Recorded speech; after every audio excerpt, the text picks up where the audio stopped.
Lighter to Lighten Marthoma Study Forum.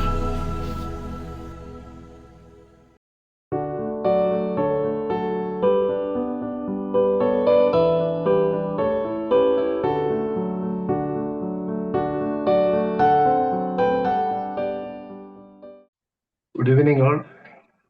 ഏവർക്കും lighter to lighten Marthoma study ഫോറത്തിലേക്ക് സ്വാഗതം. ഇന്ന് നമ്മുടെ 273ാമത് ലൈവ് വെബിനാറാണ് ഇവിടെ ഇപ്പോൾ സമാരംഭിക്കുന്നത്. ഇന്നത്തെ വെബിനാറിലേക്ക് ഏവരെ ഒരു വട്ടം കൂടെ സ്വാഗതം ചെയ്തുകൊള്ളുന്നു. നമ്മൾ സാധാരണ നമ്മുടെ വെബിനാറ് പ്രാർത്ഥിച്ച് പാട്ടുപാടിയാണല്ലോ ആരംഭിക്കുന്നത്. ഇന്ന് നമ്മൾ അതിനുവേണ്ടി ക്ഷണിച്ചിരിക്കുന്നത് പ്രിയ അക്ഷ സാറ എബ്രഹാമിനെയാണ്. അക്ഷ സാറ എബ്രഹാം നേരത്തെ ഒരു വട്ടം നമുക്ക് നമ്മുടെ വെബിനാറിൽ വന്ന് സംബന്ധിക്കുകയും പ്രാർത്ഥിക്കുകയും ഗാനം ആലപിക്കുകയും ചെയ്ത വ്യക്തിയാണ്. അന്ന് ഞാൻ പ്രത്യേകം ഒരു കാര്യം ഇൻട്രൊഡ്യൂസ് ചെയ്തായിരുന്നു. പുതിയ നിയമം മൊത്തം കൈകൊണ്ട് പകർത്തി എഴുതിയ ഒരു വ്യക്തിയാണ്. അന്ന് ഞാൻ അതിന്റെ ഫോട്ടോ ഒക്കെ കാണിച്ചായിരുന്നു. തീർച്ചയായിട്ടും അയച്ച വീണ്ടും നമുക്ക് വേണ്ടി ഈ കൃത്യങ്ങൾ നിർവഹിക്കാൻ വരുന്നതിൽ സന്തോഷമുണ്ട്. അദ്ദേഹം ഡൽഹി ബോൺ ആൻഡ് ബോട്ടപ്പാണ്. ഡൽഹി യെരുശലേം ഭർത്താവപ്പള്ളിയിൽ അംഗമാണ്. ഫാദറിന്റെ പേര് ജി എബ്രഹാം, മദർ ജ്യോതി എബ്രഹാം. ഇപ്പോൾ അക്ഷ ഒരു പ്രൈവറ്റ് ഫേമിൽ IT അനലിസ്റ്റ് ആയിട്ട് ജോലി ചെയ്യുന്നു.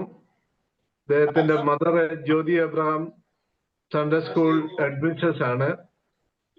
വളരെ ആക്റ്റീവായിട്ട് ചർച്ച് ആക്ടിവിറ്റീസിൽ പങ്കെടുക്കുന്ന ഒരു വ്യക്തിയാണ് മിസ് അക്ഷ സാറ.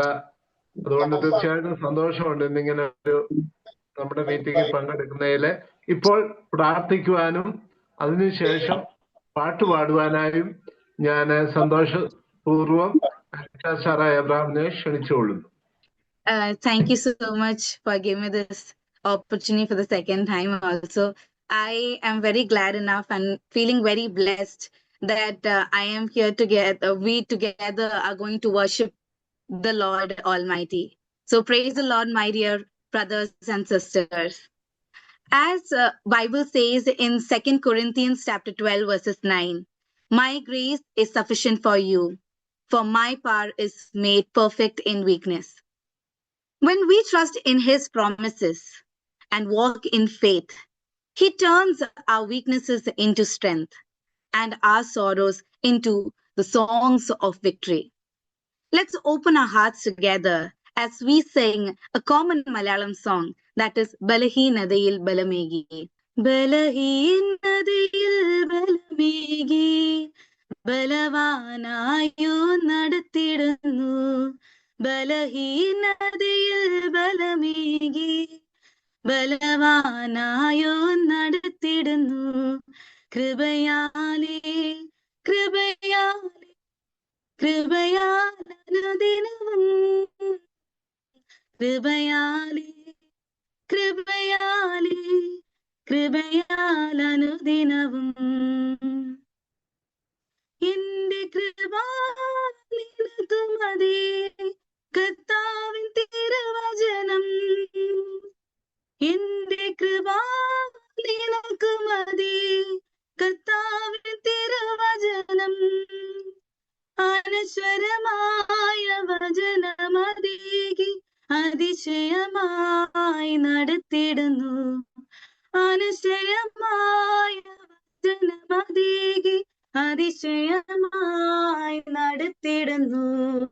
കൃപയാലേ കൃപയാലേ കൃപയാലനുദിനവും കൃപയാലേ കൃപയാലേ കൃപയാലനുദിനവും. ദുഃഖങ്ങളിൽ ഭാരങ്ങളിൽ കർത്താവ് കരുതിയിടും. ദുഃഖങ്ങളിൽ ഭാരങ്ങളിൽ കർത്താവ് കരുതിയിടും. ബലഹീനതയിൽ തികഞ്ഞു വന്നിടും തിരുശക്തിനാഥൻ പകർന്നിടും. ബല ബലഹീനതയിൽ തികഞ്ഞു വന്നിടും തിരുശക്തിനാഥൻ പകർന്നിടും. കൃപയാലേ കൃപയാലേ കൃപയാൽ അനുദിനവും, കൃപയാലേ കൃപയാലേ കൃപയാൽ അനുദിനവും, ബലഹീനതയിൽ ബലമേകി ബലവാനായോ നടത്തിടുന്നു. ബലഹീനതയിൽ ബലമേകി ബലവാനായോ നടത്തിടുന്നു. Let's all worship together and let's pray together to the Almighty Lord. Let's bow our heads in prayer. Almighty, lasting and loving Father, we want to praise and thank you for all the blessings and gifts that you've given us till now this moment, Lord Jesus. Lord, as we gather today for this 273rd webinar of Lighted to Lighten, Lord, we believe and firmly believe that you are the light of this world. Let us become the lighters of this world, Lord Jesus. Lord, help us to lit the houses where there is darkness, Lord Jesus. Lord, we can spread the light into this world. Lord, we're praying for William Sir, who is leading this webinar, Lord Jesus. Lord, inspire him as he shepherds this gathering, O Lord. Lord, as we focus on can education mitigate environmental issues with Professor Dr. K.V. Jayachandran, Sir. Lord, we pray for his wisdom and insight as we explore this critical topic together, O Lord Jesus. Lord, as Psalms 24 verses 1, it reminds us that earth is Lord's and everything in it, the world and all that lives in it. Lord, you have entrusted us the duty to care each and every creature that is present in this world. Lord, we together and firmly believe that we have been given this responsibility to take care of everything that is there in this world, Lord. Lord, may this education empower us as we take care of this earth and the resources very wisely, Lord Jesus. Lord, I'm praying for all those people who have gathered here, Lord Jesus, into this midst so that we can praise you, Lord. Lord, help us to walk in the right path and help us to know what is right and wrong, and we may follow you and you only, Lord. Lord, help us to not deviate from your path, Lord Jesus. Lord, wash us with your blood and purify us. Lord, once again, submitting everyone into your hand. Lord, if I have missed anything, submitting that also into your hand. All this we ask in the precious name we pray. Amen. Thank you very much Aksha. വളരെ മനോഹരമായിട്ട് പാടി, meaning ആയിട്ട് പ്രാർത്ഥിച്ചു. വളരെയധികം സന്തോഷത്തോടുകൂടി നന്ദി പറയുന്നു. വീണ്ടും നമ്മുടെ പരിപാടികളിലൊക്കെ പങ്കെടുക്കണമെന്ന് റിക്വസ്റ്റ് ചെയ്യുന്നു. പ്രിയരെ, lighted to lighted Marthoma study ഫോറത്തിന്റെ 273ാമത് ലൈവ് വെബിനാറാണ് ഇപ്പോൾ ഇവിടെ നടക്കുന്നത്. ഇത്രയും വെബിനാറുകൾ ഒരു മുടക്കവും കൂടാതെ നടത്തുവാനായിട്ട് സാധിച്ചതിൽ ദൈവത്തെ സ്തുതിക്കുകയും മറ്റു പങ്കെടുക്കുന്നവരെല്ലാവരോടും നന്ദിയും പറയുന്നു. ഇന്ന് ഇവിടെ പങ്കെടുക്കുന്ന ഏവരും, പ്രത്യേകിച്ച് ചീഫ് ഗസ്റ്റ് ആയിട്ടുള്ള ജയചന്ദ്രൻ സാറ്, മോഡറേറ്റർ ആയിട്ടുള്ള സുനിൽ ഡി അച്ഛൻ, എല്ലാവരെയും ഒരു വട്ടം കൂടെ സ്വാഗതം ചെയ്യുന്നു. ഇപ്പോൾ ഞാൻ സുനിൽ ഡി അച്ഛനെ പ്രത്യേകം വെൽക്കം ചെയ്യുവാനായിട്ട് ആഗ്രഹിക്കുന്നു. അച്ഛനെ ആണ് ഇന്നത്തെ മോഡറേറ്ററായിട്ട് നമ്മളെ ക്ഷണിച്ചിരിക്കുന്നത്. സത്യം പറഞ്ഞാല് ക്ഷണിച്ചത് ലാസ്റ്റ് മൊമെന്റിലാണ്, ഒരു അരമണിക്കൂറേ ആയിട്ടുള്ളൂ. അതിനു മുമ്പ് നമ്മള് ക്ഷണിച്ചിരുന്നത് ശ്രീ ബെഞ്ചമിൻ നെല്ലിക്കാലയായിരുന്നു. അദ്ദേഹമാണ് ജയചന്ദ്രൻ സാറിനെ ഇന്നത്തേക്ക് നമുക്ക് വേണ്ടി ക്രമീകരിച്ചെല്ലാം അറേഞ്ച് ചെയ്ത് ഞങ്ങളെ തമ്മിൽ പരിചയപ്പെടുത്തി തന്നത്. പക്ഷേ അദ്ദേഹത്തിനൊരു എമർജൻസി ബന്ധപ്പെട്ടതുകൊണ്ട് ഏതാനും നിമിഷങ്ങൾക്ക് മുമ്പ് എന്നോട് റിക്വസ്റ്റ് ചെയ്തു ഇങ്ങനെ പങ്കെടുക്കാൻ ബുദ്ധിമുട്ടായിരിക്കുന്നു.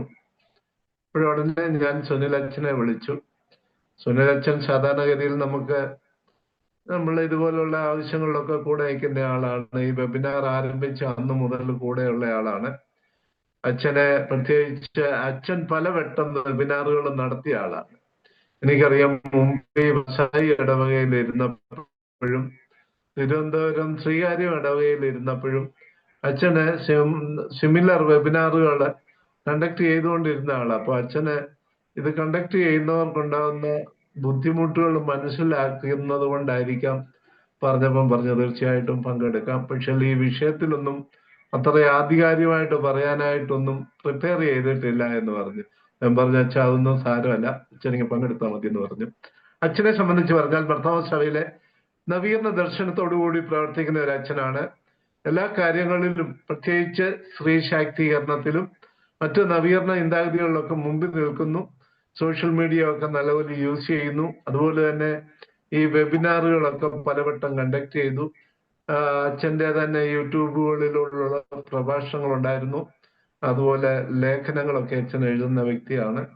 അച്ഛൻ ഇപ്പോൾ മരക്കുളം സെന്റ് തോമസ് മാർത്തോമ ചർച്ച് അടുത്തല എന്ന് പറയുന്ന സ്ഥലത്താണ് വികാരിയായിട്ടിരിക്കുന്നത്.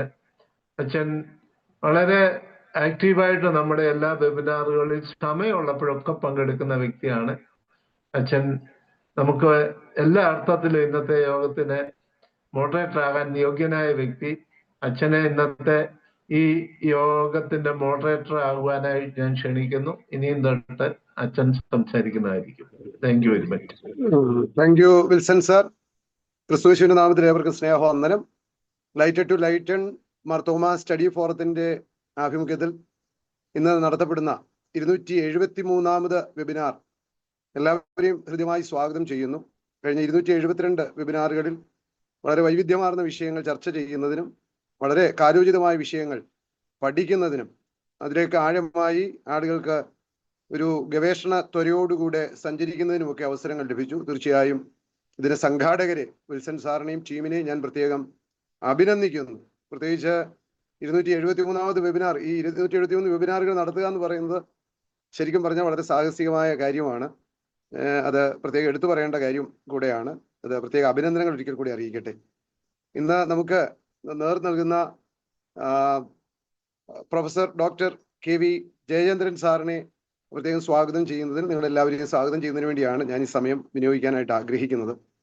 വളരെ പ്രാധാന്യം അർഹിക്കുന്ന, എന്നും ചർച്ച ചെയ്യപ്പെടേണ്ട, എപ്പോഴും ചർച്ച ചെയ്യപ്പെടേണ്ട ഒരു വിഷയമാണ് പാരിസ്ഥിതിക പ്രശ്നങ്ങൾ എന്ന് പറയുന്നത്. പാരിസ്ഥിതിക പ്രശ്നങ്ങൾ ലഘൂകരിക്കാൻ വിദ്യാഭ്യാസത്തിന് സാധിക്കുമോ എന്നുള്ള വിഷയത്തെ ആസ്പദമാക്കിയാണ് ഇന്ന് വെബിനാർ ക്രമീകരിച്ചിരിക്കുന്നത്. ക്യാൻ എഡ്യൂക്കേഷൻ മിറ്റിഗേറ്റ് ദ എൻവയോൺമെന്റൽ ഇഷ്യൂസ് എന്ന വിഷയത്തെ ആസ്പദമാക്കി നമ്മളോട് സംസാരിക്കാനായിട്ട് ജയചന്ദ്രൻ സാർ ഉണ്ടല്ലോ. ഞാൻ വിൽസൺ സാർ പറഞ്ഞതുപോലെ ലാസ്റ്റ് മിനിറ്റിലാണ് എന്നെ ചുമതലപ്പെടുത്തിയത്. അതുകൊണ്ട് ഞാൻ ഇതിനെക്കുറിച്ച് ഉള്ളായി വായിച്ചില്ല. എന്നാൽ പരിസ്ഥിതി പ്രശ്നങ്ങളിൽ എപ്പോഴും എനിക്ക് താല്പര്യമുള്ള വിഷയമാണ്. പരിസ്ഥിതി ഗൗരവമായി കാണുന്ന ഒരാളാണ്. അതുകൊണ്ട് തീർച്ചയായും പരിസ്ഥിതി എന്ന് പറയുന്ന വിഷയം നമ്മുടെ ജീവിതത്തിൽ നിന്നും നമ്മുടെ ചിന്തയിൽ നിന്ന് മാറ്റി നിർത്താൻ കഴിയുന്ന ഒരു വിഷയമല്ല. നമുക്കറിയാം, നമ്മളിന്ന് കടന്നു പോകുന്ന വലിയ പാരിസ്ഥിതിക പ്രശ്നങ്ങളുണ്ട്. ഗ്ലോബൽ വാർമിംഗ് പോലെയുള്ള വലിയ പാരിസ്ഥിതിക പ്രശ്നങ്ങൾ നാം അഭിമുഖീകരിച്ചുകൊണ്ടിരിക്കുന്ന ഒരു കാലയളവിലാണല്ലോ നാം ഇന്ന് ജീവിക്കുന്നത്. അതുകൊണ്ട് തീർച്ചയായും വേദപുസ്തകം, ഒരു വിശ്വാസ സമൂഹം എന്നുള്ളതിൽ വേദപുസ്തകം, ബൈബിൾ പരിസ്ഥിതിയെ വളരെ ഗൗരവമായി കാണുന്നൊരു പുസ്തകമാണ്. മനുഷ്യ കേന്ദ്രീകൃതമായിട്ടല്ല ദൈവം ഈ ലോകത്തെ സൃഷ്ടിച്ചത്. പ്രപഞ്ചത്തെ മുഴുവൻ സൃഷ്ടിച്ചതിന് ശേഷം അതിൻ്റെ കാവൽക്കാരനായിട്ട് വേല ചെയ്യുവാനും തോട്ടം കാപ്പാനും ആയിട്ടാണ് ചിൽ ആൻഡ് കീപ് എന്ന് പറയുന്ന ആ ഒരു വലിയ നിയോഗം നൽകിയാണ് ദൈവം മനുഷ്യനെ ഈ ഭൂമിയിൽ സൃഷ്ടിച്ചാക്കിയത്. വേല ചെയ്യുവാനും കാക്കുന്നതിനും വേണ്ടി. ഇന്ന് മനുഷ്യൻ അത് കാക്കുന്നതിന് പകരം അതിൻ്റെ ഒരു അക്ഷരത്തിൻ്റെ വ്യത്യാസം മാറ്റി കക്കുകയാണ് ചെയ്യുന്നത്.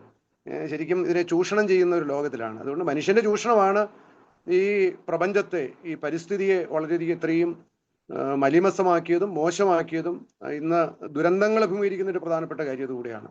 നമുക്കറിയാം, നമ്മൾ ജീവിക്കുന്ന ഈ ഇന്ത്യ മഹാരാജ്യത്തിൻ്റെ ഒരു ഫിലോസഫി പരിശോധിക്കുമ്പോൾ ഇന്ത്യൻ തത്വചിന്ത, അതിന് പരിസ്ഥിതിയെ ഗൗരവമായി കാണുന്നൊരു തത്വചിന്തയാണ് നമുക്ക് കാണുവാനായിട്ട് സാധിക്കുന്നത്. ഈ പുഴയും മരവും മലയും എല്ലാത്തിലും ദൈവത്തിൻ്റെ വലിയൊരു സാന്നിധ്യം കാണുന്ന, അല്ലെങ്കിൽ ഒരു ദൈവകേന്ദ്രീകൃതമായ ഒരു സങ്കല്പമാണ്, അങ്ങനെ ഒരു തത്വചിന്തയാണ് ഭാരതീയ തത്വചിന്ത എന്ന് പറയുന്നത്. ഞാൻ അടുത്ത കാലത്ത് കേട്ട ഒരു റീലിൽ ഇങ്ങനെ പറയുന്നു, ഞാനത് കുറച്ചും കൂടെ ഒന്ന് ഗൂഗിൾ സെർച്ച് ചെയ്ത സമയത്ത് അത് ശരിയാണെന്ന് എനിക്ക് മനസ്സിലായി. സാധാരണ ഈ റീലുകൾ വരുന്നത് പലപ്പോഴും ശരിയാകണമെന്നില്ല. അതിൻ്റെ ഒരു വസ്തുനിഷ്ഠമായി അന്വേഷിച്ച സന്ദർഭത്തിൽ ആഫ്രിക്കയിൽ മൗറീഷ്യസ് എന്ന് പറയുന്ന സ്ഥലത്ത് ഈ ഡോഡോ പക്ഷികൾ ധാരാളം ഉണ്ടായിരുന്നു. ഈ ഡോഡോ പക്ഷികൾ ഒരു സുപ്രഭാതത്തിൽ അതിന് വംശനാശം, ആഫ്രിക്കൻ മൗറീഷ്യസ് എന്ന് പറയുന്ന ആ ദ്വീപ സമൂഹങ്ങളിൽ വംശനാശം നേരിട്ടു.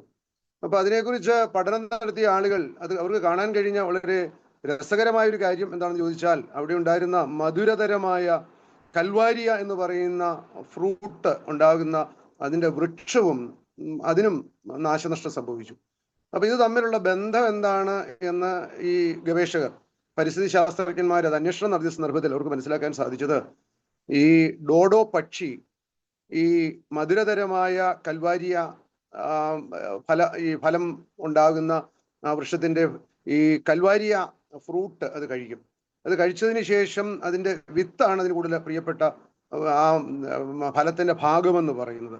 അത് അതിന്റെ ദഹന പ്രക്രിയയിലൂടെ പുറത്തു വരുമ്പോൾ ഇത് നന്നായിട്ട് ഒരു പുതിയ വൃക്ഷമാകുന്നതിന് പറ്റുന്ന പരുവപ്പെടുത്തുന്ന ഒരു കാര്യം നടക്കുന്നത് ഈ പക്ഷിയുടെ ദഹനേന്ദ്രിയത്തിൽ വെച്ചാണ് എന്ന് വായിക്കുവാനായിട്ട് ഇടയായി തീർന്നു. അപ്പോൾ തീർച്ചയായും പ്രകൃതിയിൽ ഈ പക്ഷിയും മരവും തമ്മിൽ വളരെയധികം ഒരു ബന്ധം ഈ പ്രകൃതിയിൽ ഉണ്ട് എന്ന് കാണുവാൻ സാധിക്കും. നമുക്കറിയാം, നമ്മൾ സ്കൂളിലൊക്കെ പഠിക്കുന്ന സമയത്ത് ഒരു ഫുഡ് ചെയിനെ കുറിച്ച് നമ്മൾ പഠിക്കാറുണ്ട്. അല്ലെങ്കിൽ ഈ നമ്മൾ വളരെ അടിസ്ഥാനപരമായി പഠിച്ചൊരു കാര്യമാണ്. അത് ഇന്നും സ്കൂളിൽ പഠിച്ച ആ കൊച്ചു ക്ലാസ്സിൽ പഠിച്ച കാര്യം ഇന്നും എൻ്റെ മനസ്സിലുണ്ട്.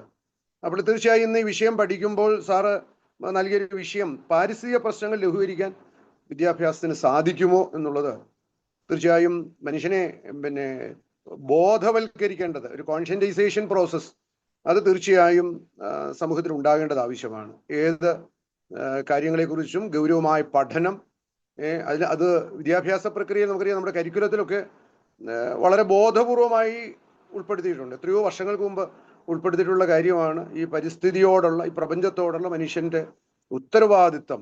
അതിൽ ഓരോ ജീവിക്കും അതിൻ്റെതായിട്ടുള്ള പ്രാധാന്യമുണ്ട്. നമ്മൾ സാധാരണ കേട്ടുള്ളൊരു കാര്യമാണ്, ഒരു പൂമ്പാറ്റയുടെ ചിറകടി പോലും അത് ഈ പ്രപഞ്ചത്തിൽ ചലനം ഉണ്ടാകുന്നു. നമുക്ക് പെട്ടെന്ന് മനസ്സിലാക്കാൻ കഴിയുന്നില്ല എന്ന് മാത്രമേ ഉള്ളൂ. അതുകൊണ്ട് ഞാൻ ഈ പരിസ്ഥിതിയുടെ പ്രശ്നങ്ങൾ ലഘൂകരിക്കാനായിട്ട് വിദ്യാഭ്യാസത്തിന് സാധിക്കുമോ എന്ന വിഷയത്തെ ആസ്പദമാക്കി വളരെ ആധികാരികമായി പറയുവാൻ കഴിയുള്ള ഡോക്ടർ KV ജയചന്ദ്രൻ സാറാണ് നമ്മളോടൊപ്പം ഉള്ളത്. സാറിൻ്റെ ഒരു പ്രൊഫൈല് നമ്മുടെ ഈ ഗ്രൂപ്പിൽ നമ്മുടെ വിൽസൺ സാറ് വളരെ നന്നായിട്ട് അത് രേഖപ്പെടുത്തിയിട്ടുണ്ടായിരുന്നു, അത് നന്നായിട്ട് പോസ്റ്റ് ചെയ്തിട്ടുണ്ട്.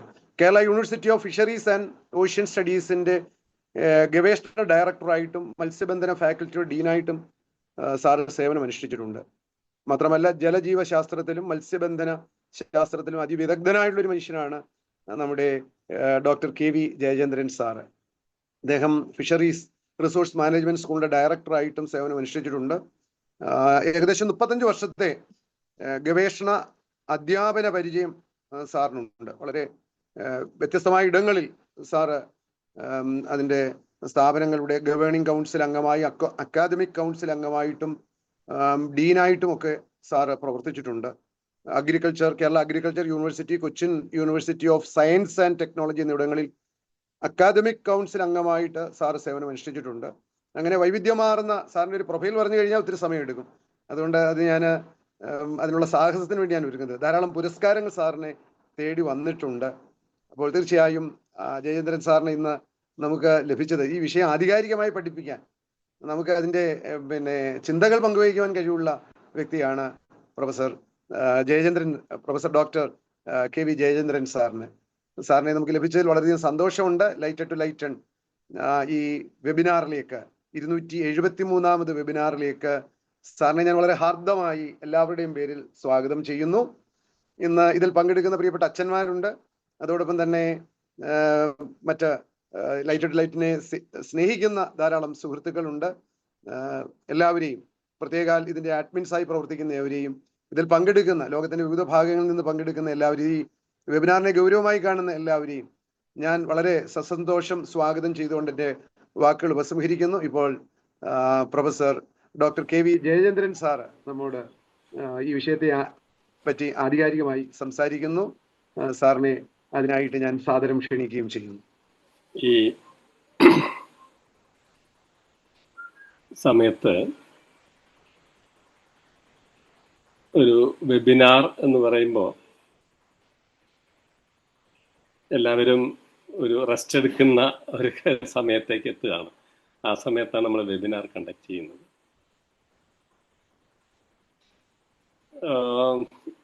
ഇങ്ങനൊരു അവസരം തന്നതിൽ ഞാൻ അതീവ സന്തുഷ്ടനാണ്. പക്ഷെ ഇന്ന് ഞാൻ അവതരിപ്പിക്കാൻ ഉദ്ദേശിക്കുന്നത് എന്നോട് ഈ വെബിനാറിനെ കുറിച്ച് പറയുന്നത് വ്യാഴാഴ്ചയാണ്.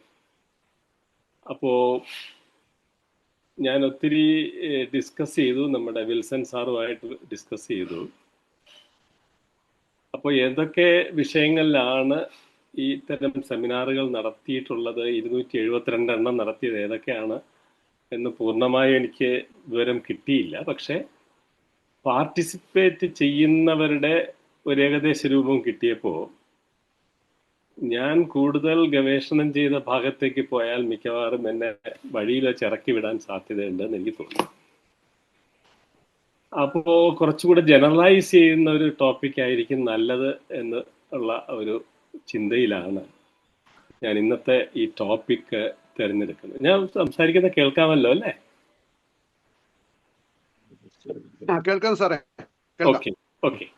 അപ്പോൾ ആ ഒരു അർത്ഥത്തിലാണ്, അല്ലെങ്കിൽ ആ ഒരു സെൻസിലാണ് ഞാൻ ഈ സെമിനാർ അല്ലെങ്കിൽ ഒരു ഡിസ്കഷൻ, ഇറ്റ് ഈസ് ഒരു ചർച്ച എന്ന് വേണമെങ്കിൽ പറയാം. ഇതിൻ്റെ മിക്കവാറും ഭാഗങ്ങൾ ഇപ്പോൾ അച്ഛൻ പറഞ്ഞതുപോലെ നമുക്കെല്ലാവർക്കും അറിയാവുന്ന കാര്യങ്ങളാണ്. അത് കുറച്ച് ക്രോഡീകരിച്ച് കുറച്ചൊന്ന് അടുക്കി പറക്കി എടുത്തിരിക്കുന്നു എന്നേ ഉള്ളൂ. അത്ര അടുക്കും ചിട്ടയും വന്നിട്ടുണ്ടോ എന്ന് എനിക്കറിയില്ല, കാരണം ഹറീഡ്ലി പ്രിപ്പയർഡ് ആണ് ഇത്.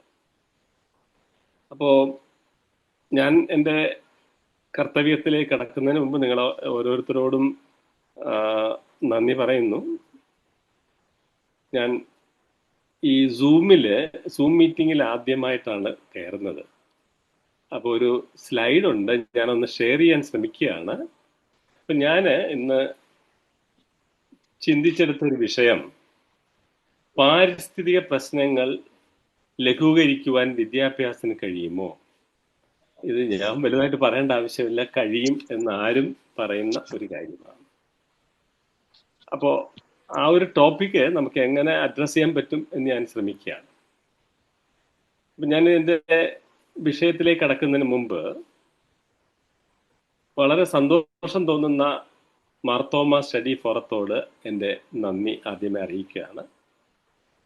മിസ്റ്റർ വിൽസൺ കരിമ്പന്നൂർ, അങ്ങനെയാണ് അദ്ദേഹത്തിൻ്റെ പേര്, തെറ്റിച്ചടിച്ചതിൽ ക്ഷമിക്കണം, കരിമ്പന്നൂർ, മിസ്റ്റർ ബെഞ്ചമിൻ, കൂടാതെ ഇതിനകത്ത് പങ്കെടുക്കുന്ന എല്ലാ പാർട്ടിസിപ്പൻസിനും ഈ അവസരം തന്നതിനും ഞാൻ നന്ദി പറയുക. നമുക്കറിയാം ഇത്തരത്തിലൊരു ടോപ്പിക്ക്, ഒന്ന് വിദ്യാഭ്യാസം എന്ന് പറഞ്ഞാൽ തന്നെ വളരെ വളരെ കോംപ്ലിക്കേറ്റഡ് ആയിട്ടുള്ള ഒരു ഏരിയ. അതുപോലെ തന്നെ കോംപ്ലിക്കേറ്റഡ് ആണ് നമ്മുടെ പാരിസ്ഥിതിക പ്രശ്നങ്ങൾ. അപ്പൊ ഈ രണ്ട് പ്രശ്നങ്ങളെയും എങ്ങനെ കൂട്ടിയിണക്കാം എന്ന് പറയുമ്പോൾ തന്നെ അതിൻ്റെ കോംപ്ലക്സിറ്റി എത്രമാത്രം ഉണ്ടെന്നുള്ളത് വളരെ കൃത്യമാണ്. അപ്പോൾ ആ കോംപ്ലക്സിറ്റിയിൽ നിന്നുകൊണ്ടാണ് ഞാൻ ഈ അവതരണം നടത്തുന്നത്. അതുകൊണ്ട് തന്നെ എനിക്ക് കുറച്ച് കോംപ്ലിക്കേറ്റഡോ ആണ് ഇത് പ്രസന്റ് ചെയ്യാൻ. എന്നാലും നോക്കാം. ഞാൻ എവിടെയെങ്കിലും തെറ്റായ വഴിയിലേക്ക് പോവുകയാണെങ്കിൽ റിമൈൻഡ് ചെയ്യുകയോ അല്ലെങ്കിൽ അതിനോട് ക്ഷമിക്കുകയോ ചെയ്യണം. ഞാൻ ഇവിടെ 3 ആസ്പെക്റ്റുകളാണ് നിങ്ങളോട് സംസാരിക്കുന്നത്. ഒന്ന് വിദ്യാഭ്യാസത്തെക്കുറിച്ചാണ്. ഈ പാരിസ്ഥിതിക പ്രശ്നങ്ങൾ നമ്മൾ അഡ്രസ് ചെയ്യുമ്പോൾ പൊടുന്നനെ ഒരു ഡോക്ടറേറ്റ് ലെവലിനോ DSc ലെവലിലോ ഉള്ള ഒരു കാര്യം പറയുന്നത് വ്യർത്ഥമാണ്. അതുകൊണ്ട് തന്നെ അത് കുറച്ചുകൂടി താഴേക്ക് പോകണം എന്നാണ് ഞാൻ വിചാരിക്കുന്നത്. മറ്റൊന്ന് എൻവയറമെന്റൽ ഇഷ്യൂസ് ആണ്. പിന്നെ ഇത് രണ്ടും കൂടെ കൂട്ടിയിണക്കി എങ്ങനെ നമുക്ക് മിറ്റിഗേറ്റ് ചെയ്യാൻ പറ്റും എന്ന് പറയാനാണ് ഞാൻ ശ്രമിക്കുന്നത്. നമുക്കറിയാം എഡ്യൂക്കേഷൻ എന്ന് പറയുന്നത് തന്നെ ലാറ്റിൻ വേർഡ്സ് ആണ്. ഈ രണ്ട്, എഡ്യൂക്കെയർ ആൻഡ് എങ്ങനെ പറയുകയാണ്, ടു ബ്രിങ് അപ്പ് എന്നാണ് എൻ്റെ അർത്ഥം. ഇത് വളരെ പർപ്പസ്ഫുൾ ആയിട്ട് നമ്മൾ പ്രാചീന കാലം മുതൽ ഉപയോഗിക്കുന്ന ഒരു മേഖലയാണ് എഡ്യൂക്കേഷൻ. അതിൽ കൂടി നമ്മൾക്കുള്ള അല്ലെങ്കിൽ ഒരാളിലുള്ള അല്ലെങ്കിൽ നമ്മൾ അറിഞ്ഞിരിക്കുന്ന അറിവുകൾ നമ്മൾ മറ്റുള്ളവരിലേക്ക് പകർന്നു കൊടുക്കുന്നതോടൊപ്പം ഒരാളിലുള്ള സ്കില്ലും അവരുടെ ക്യാരക്ടർ ട്രേറ്റുകളും ഡെവലപ്പ് ചെയ്യാൻ കൂടി ഇത് ഉപയോഗപ്പെടുത്തുന്നു ഈ വിദ്യാഭ്യാസം എന്നുള്ളതാണ്. അപ്പോൾ വിദ്യാഭ്യാസം നമുക്ക് എവിടെ നിന്നാണ് കിട്ടുന്നത് എന്ന് ചോദിച്ചു കഴിഞ്ഞാൽ ഒരുപാട് മേഖലകൾ നമുക്ക് കാണാൻ സാധിക്കും. വിദ്യാഭ്യാസം home, education from home, education from parents, through community, education at the level of pre primary and primary levels. അങ്ങനെ പോകുന്നു ആ list. Education from local people, four local people, education for women and education for differently abled. ഇത്രയും ഭാഗങ്ങൾ എൻ്റെ മനസ്സിൽ വന്ന് ഞാൻ കുറിച്ചു വന്നേ ഉള്ളൂ. ഇതിനേക്കാൾ കൂടുതൽ ഉണ്ടാവാം. അപ്പോൾ ഇതെല്ലാം കൂടി ചേർന്നതാണ് നമ്മുടെ അറിവും നമ്മുടെ വിദ്യാഭ്യാസവും എന്നൊക്കെ പറയുന്ന കാര്യങ്ങൾ. നൗ എഡ്യൂക്കേഷൻ അറ്റ് ഹോം എന്ന് പറയുന്നത് നമുക്കറിയാം, മദർ നേച്ചറാണ് ആദ്യത്തെ ടീച്ചർ എന്ന് നമ്മൾ പറയും. ചിലർ പറയും അമ്മയാണ് എന്ന് പറയും. പക്ഷെ പ്രകൃതിയിലേക്ക് എത്തിക്കഴിഞ്ഞല്ലേ അമ്മയിലേക്ക് എത്തുന്നത്. അപ്പോൾ ഇത് വേണേ അന്യോന്യം മാറ്റി പറയാം. എങ്കിലും എഡ്യൂക്കേഷൻ നേച്ചറാണ് ആദ്യത്തെ ടീച്ചർ, നേച്ചറാണ് കൊടുക്കുന്നത്.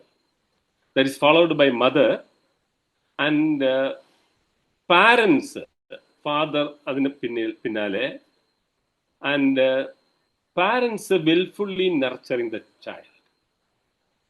And you all know that initial information which a child receives is everlasting, and this is the foundation for a growing child.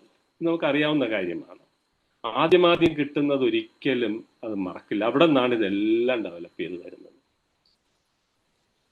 Education from പാരൻസിൻ്റെ കാര്യം നോക്കിക്കഴിഞ്ഞാൽ, parents R regularly educating which are non academic. എല്ലാ മൊമെന്റിലും parents ഈ കുട്ടികളെ നമ്മളിങ്ങനെ വളർത്തിയെടുക്കാൻ, ഒരു awareness കൊടുക്കാൻ വേണ്ടി ശ്രമിക്കുന്നു. പാരൻസ് എഡ്യൂക്കേഷൻ അതുകൊണ്ട് തന്നെ ഇന്നവിറ്റബിൾ ആണ് and pivotal also for the development of a child. Are parents giving practical awareness to a child എന്ന് ചിന്തിച്ചാൽ പലപ്പോഴും പ്രാക്ടിക്കലായിട്ടല്ല സംഭവിക്കുന്നത്, പ്രാഗ്മാറ്റിക് ആയിട്ടും അല്ല. The behavior and approach of parents are not always with far-sightedness, and this aspect has to be carefully analyzed. Now, അതിന്റെ effectiveness എന്താണെന്ന് നമുക്കറിയാം. That will boost our childന്റെ self-esteemനെ ഭയങ്കരമായിട്ട് ബൂസ്റ്റ് ചെയ്യും. And catch kids being good. അവൻ എപ്പോഴും നല്ലതായിരിക്കാനായിട്ട് അവൻ ഉയർന്നു വരുന്ന തരത്തിലേക്ക് എത്തും. And set limits and B consistent with your discipline. Parents എപ്പോഴും ഒരു നിലനിൽപ്പുള്ള അല്ലെങ്കിൽ ഒരു എന്താണ് പാരന്റ് എന്ന് കാണിച്ചു കൊടുക്കാൻ പറ്റുന്ന ക്രെഡിബിലിറ്റി ഉള്ള ഒരു പാരന്റായിട്ട് നിൽക്കേണ്ടത് അത്യാവശ്യമാണ്. And make time for your kids. എപ്പോഴും കുട്ടികൾക്ക് അവരുടെ ആവശ്യങ്ങൾ, അവരുടെ കാര്യങ്ങൾ എല്ലാം പറയാൻ പാരൻസ് എപ്പോഴും പ്രതിജ്ഞാബദ്ധമായിരിക്കും.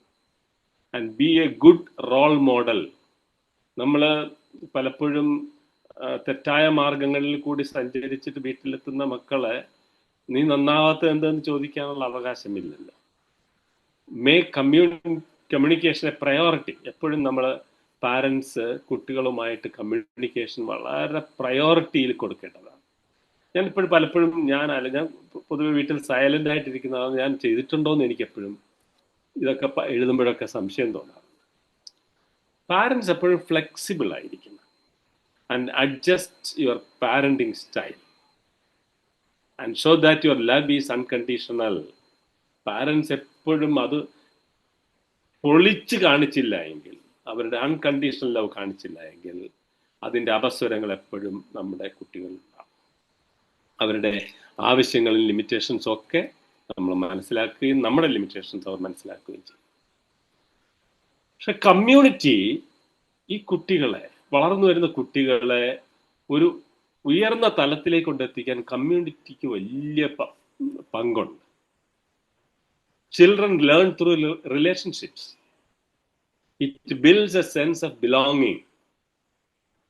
It teaches empathy and responsibility. Connect children to other families and learn many things through relationships. Say yes to local events. Attend libraries. Attend story times. Visit agricultural farms, farming communities. Know about local events. അപ്പൊ ഇതെല്ലാം തന്നെ ഇത് വളരെ ചുരുക്കിയെടുത്തുന്നേ ഉള്ളൂ. ഈ കമ്മ്യൂണിറ്റിക്ക് നമ്മുടെ കുട്ടികളുടെ വളർച്ചയിൽ അതിഭയങ്കരമായ ഒരു സ്വാധീനം ചെലുത്താൻ എപ്പോഴും സാധിച്ചു. Model being A community helper, ഈ കുട്ടിയെ ഒരു കമ്മ്യൂണിറ്റി ഹെൽപ്പറായിട്ട് ഡെവലപ്പ് ചെയ്യാൻ അവനെ സഹായിക്കുന്നു. കാരണം എങ്ങനെ? Volunteer together, help a neighbor, clean up a park. Children notice and internalize the value of giving back. ഈ വാല്യൂസ് എല്ലാം തന്നെ ഞാൻ ഈ പറയാൻ പോകുന്ന പാരിസ്ഥിതിക മിറ്റിഗേഷന് സഹായിക്കാൻ പറ്റുന്ന ആദ്യ പാഠങ്ങളാണ് ഈ കമ്മ്യൂണിറ്റി ഇവർക്ക് നൽകുന്നത്. Every person in A child's world has the power to make an impact. Therefore, community plays a major role in the development of a child. For community, നമ്മുടെ സമൂഹം എന്ന് പറയുന്നത് അതിഭയങ്കരമായ ഒരു ശക്തിയാണ്. സമൂഹം നൽകുന്ന അറിവും അനുഭവങ്ങളും നമുക്ക് വീട്ടിൽ നിന്ന് കിട്ടുകയും. ഇവൻ ഈ ഘട്ടം കഴിയുമ്പോഴത്തേക്ക് അല്ലെങ്കിൽ ഈ ഘട്ടത്തിനോടൊപ്പം തന്നെ pre primary and primary level എഡ്യൂക്കേഷനിലേക്ക് കടക്കുകയാണ്. And in today's fast evolving world, pre primary education for children is no longer a mere option. It is essential foundation for life long learning and growth. നമുക്കറിയാം, ഞങ്ങളൊക്കെ പഠിക്കുന്ന കാലത്ത് ഒരിക്കൽ പോലും അങ്ങനെ ചിന്തിക്കാനേ കഴിയില്ല. എന്നാൽ ഇന്ന് ഒരു 2.5 വയസ്സ് 3 വയസ്സാകുന്നതിന് മുമ്പ് തന്നെ കുട്ടികളെ സ്കൂളിലേക്ക് അല്ലെങ്കിൽ അതുപോലുള്ള ഒരു ഇൻവോൾവ്മെന്റിന് വേണ്ടിയിട്ട് നമ്മൾ കൊണ്ടുവിടാറുണ്ട്. Then that lay the foundation for lifelong learning. അവിടെ നിന്നാണ് അത് ഈ വിദ്യാഭ്യാസം എന്ന് പറയുന്നതിൻ്റെ ഒരു തുടക്കമല്ല, അത് മുന്നോട്ട് കൊണ്ടുപോകുന്ന ഒരു പ്രയാണത്തിൻ്റെ ഏറ്റവും പ്രധാനപ്പെട്ട ഒരു പങ്ക് വഹിക്കും. Developing social and emotional skills. അവിടെ നിന്നാണ് ഈ കളിയിൽ കൂടെയും ഒക്കെ അവൻ്റെ ഇമോഷണലും സോഷ്യലുമായിട്ടുള്ള സ്കില്ലുകൾ ഡെവലപ്പ് ചെയ്യുന്നത്. ഇത് രണ്ടും നിശ്ചയമായും ഇതിന് വളരെ പ്രാധാന്യം നൽകുന്നു. Enhancing cognitive and motor skills, അവൻ്റെ വൈജ്ഞാനികമായ ബന്ധങ്ങളെ ഇത് തീർച്ചയായിട്ടും സ്വാധീനിക്കുന്നു. And building communication language proficiency. നമ്മൾ മറ്റു കുട്ടികളുമായിട്ട് തമ്മിൽ തല്ലിയും അടികൂടിയും വർത്തമാനം പറഞ്ഞും രസിച്ചും ഒക്കെ വരുമ്പോഴാണ് അവൻ്റെ ആ സ്കിൽ അങ്ങ് ഡെവലപ്പ് ചെയ്യുന്നത്. Installing discipline and routine. ആ കുട്ടിയിൽ ഡിസിപ്ലിൻ ഉണ്ടാക്കുന്നതും ഒരു നിയന്ത്രിതമായ രീതി അവനുണ്ടാകുന്നതും അങ്ങനെയാണ്. The involvement of parents in pre primary education is therefore unavoidable. അങ്ങനെ വരുന്ന കുട്ടികൾ അപ്പർ പ്രൈമറി സ്കൂളിലേക്ക്, പ്രൈമറി ആൻഡ് അപ്പർ പ്രൈമറി സ്കൂളിലേക്ക് പോകുമ്പോൾ here the child has grown A little further. He starts critically analyzing things. He starts finding opportunity either to create or keep silence to problems. അവൻ സ്വന്തമായിട്ട് അത് ഇപ്പോൾ നടക്കുന്ന കാര്യം പറയാതിരിക്കാം, അല്ലെങ്കിൽ അതിനെ അനലൈസ് ചെയ്യാൻ വേണ്ടി ഉള്ളിൽ ഒതുക്കാം, അല്ലെങ്കിൽ പുറത്ത് പറയാം. അങ്ങനെയൊക്കെയുള്ള അവൻ്റെതായ രീതിയിലുള്ള സൈക്കോളജിക്കൽ ബിഹേവിയർ ഒക്കെ ഡെവലപ്പ് ചെയ്യുന്നത് ഈ അപ്പർ പ്രൈമറി സമയത്താണ്. Now it starts developing skill based approaches. ഈ സമയത്തൊക്കെ സ്കിൽ ബേസ്ഡ് അപ്രോച്ച് ഒന്നുകിൽ അവനുമായി ബന്ധപ്പെടുന്ന ഏത് സാഹചര്യത്തിനും അത് സഹായിക്കുന്നു. This age is very crucial and parents community has to guide him to a meaningful engagements and growth. അവൻ്റെ വളർച്ചയിൽ മീനിങ് ഫുൾ ആയിട്ടുള്ള ഒരു പാത്ത് ഒരു ഗൈഡൻസ് ഈ സമയത്ത് കൊടുക്കാത്തിടത്തോളം കാലം നമുക്ക് ആ കുട്ടിയെ നല്ല രീതിയിലേക്ക് കൊണ്ടെത്തിക്കാൻ സാധിക്കും. ഇതൊക്കെ ഈ സമയങ്ങളൊക്കെ തന്നെ വളരെ വളരെ പിവട്ടലായിട്ടുള്ള ഇതാണ്. പക്ഷേ പലപ്പോഴും നമുക്ക് കാണാൻ സാധിക്കുന്നത് പല സ്കൂളുകളും, ഒരുപാട് സ്കൂളുകൾ ഇപ്പം മെച്ചമായിട്ട് വന്നെങ്കിലും പല സ്കൂളുകളും നമ്മുടെ ഈ പ്രൈമറി അപ്പർ പ്രൈമറി വിദ്യാഭ്യാസ സമയം അത്ര മെച്ചമായിട്ടല്ല പോകുന്നത് എന്ന് ഞാൻ മനസ്സിലാക്കുന്നത്. What are problem solving skills? അപ്പൊ ഇവനിൽ ഡെവലപ്പ് ചെയ്യുന്ന ഈ വാഞ്ച സ്കില്ലുകൾ ഡെവലപ്പ് ചെയ്ത് കഴിയുമ്പോൾ ആ സ്കില്ലുകളെല്ലാം തന്നെ solving skills are critical life skills that encompass the ability to analyze. ഇതൊക്കെയാണ് അതിൻ്റെ പ്രധാനപ്പെട്ട ഭാഗങ്ങൾ. ഒരു കാര്യത്തെ അനലൈസ് ചെയ്യാൻ കഴിയണം, ഇവാലുവേറ്റ് ചെയ്യാൻ കഴിയണം, and devise effective solutions to obstacles or challenges encountered in various real life context. അപ്പോൾ ഈ സ്കില്ലുകൾ ഡെവലപ്പ് ചെയ്യുമ്പോൾ ഇവന് ഈ പറയുന്ന കാര്യങ്ങളെല്ലാം തന്നെ ടാക്കിൾ ചെയ്യാൻ കഴിയുന്ന തരത്തിലൊരു സ്കില്ല് ഡെവലപ്പ് ചെയ്യുന്നില്ല എങ്കിൽ അവൻ്റെ വിദ്യാഭ്യാസം എന്ന് പറയുന്നത്, അവൻ്റെ അനുഭവങ്ങൾ എന്ന് പറയുന്നത് വ്യർത്ഥമായി. These skills are not only integral to academic success, but also fundamental for navigating the complexities of everyday life. അതാണ്. അപ്പൊ ക്രൈസിസ് മാനേജ്മെന്റിലൊക്കെ അവൻ്റെ ബുദ്ധി, അവൻ്റെ വൈഭവം അവന് ഉപയോഗപ്പെടുത്തണമെന്നുണ്ടെങ്കിൽ ഈ സമയത്ത് കിട്ടുന്ന ഇൻപുട്സ് അത്രയും ഇഫക്റ്റീവ് ആയിരിക്കണം. Why is problem solving vital to child development? നമ്മൾ ഈ പറഞ്ഞതൊക്കെ തന്നെയാണ്. എപ്പോഴും ഈ സമയത്താണ് അവൻ്റെ കോഗ്നിറ്റീവ് ആയിട്ടുള്ള social, emotional and motor skills എല്ലാം ഡെവലപ്പ് ചെയ്യുന്നത്. അതുകൊണ്ട് ഈ എല്ലാ ഇൻഡിവിജ്വൽസും ഈ ഘട്ടത്തിൽ അവൻ്റെ സ്കില്ലുകൾ മാക്സിമം ഡെവലപ്പ് ചെയ്യാൻ കഴിയണം. അത് ചലഞ്ചസിനെ ടാക്കിൾ ചെയ്യാൻ കഴിയുന്നതായിരിക്കും. Now, why do parents play a crucial role in cultivating problem-solving prowess in children? From the early childhood, parents serve as the primary influences in their children's lives. Children learn fastest by observing the actions of their family members, especially parents. When parents demonstrate effective problem-solving techniques in their daily lives, such as calmly addressing challenges, seeking creative solutions, improving relationships with resolving conflicts, and persevering through setbacks, children are more likely to adopt these approaches themselves. Now, how can parents encourage problem-solving skills for students at home? Model effective problem-solving in your daily interactions. അത് നമ്മുടെ വീട്ടിൽ അത് ഉണ്ടായേ തീരുള്ളൂ.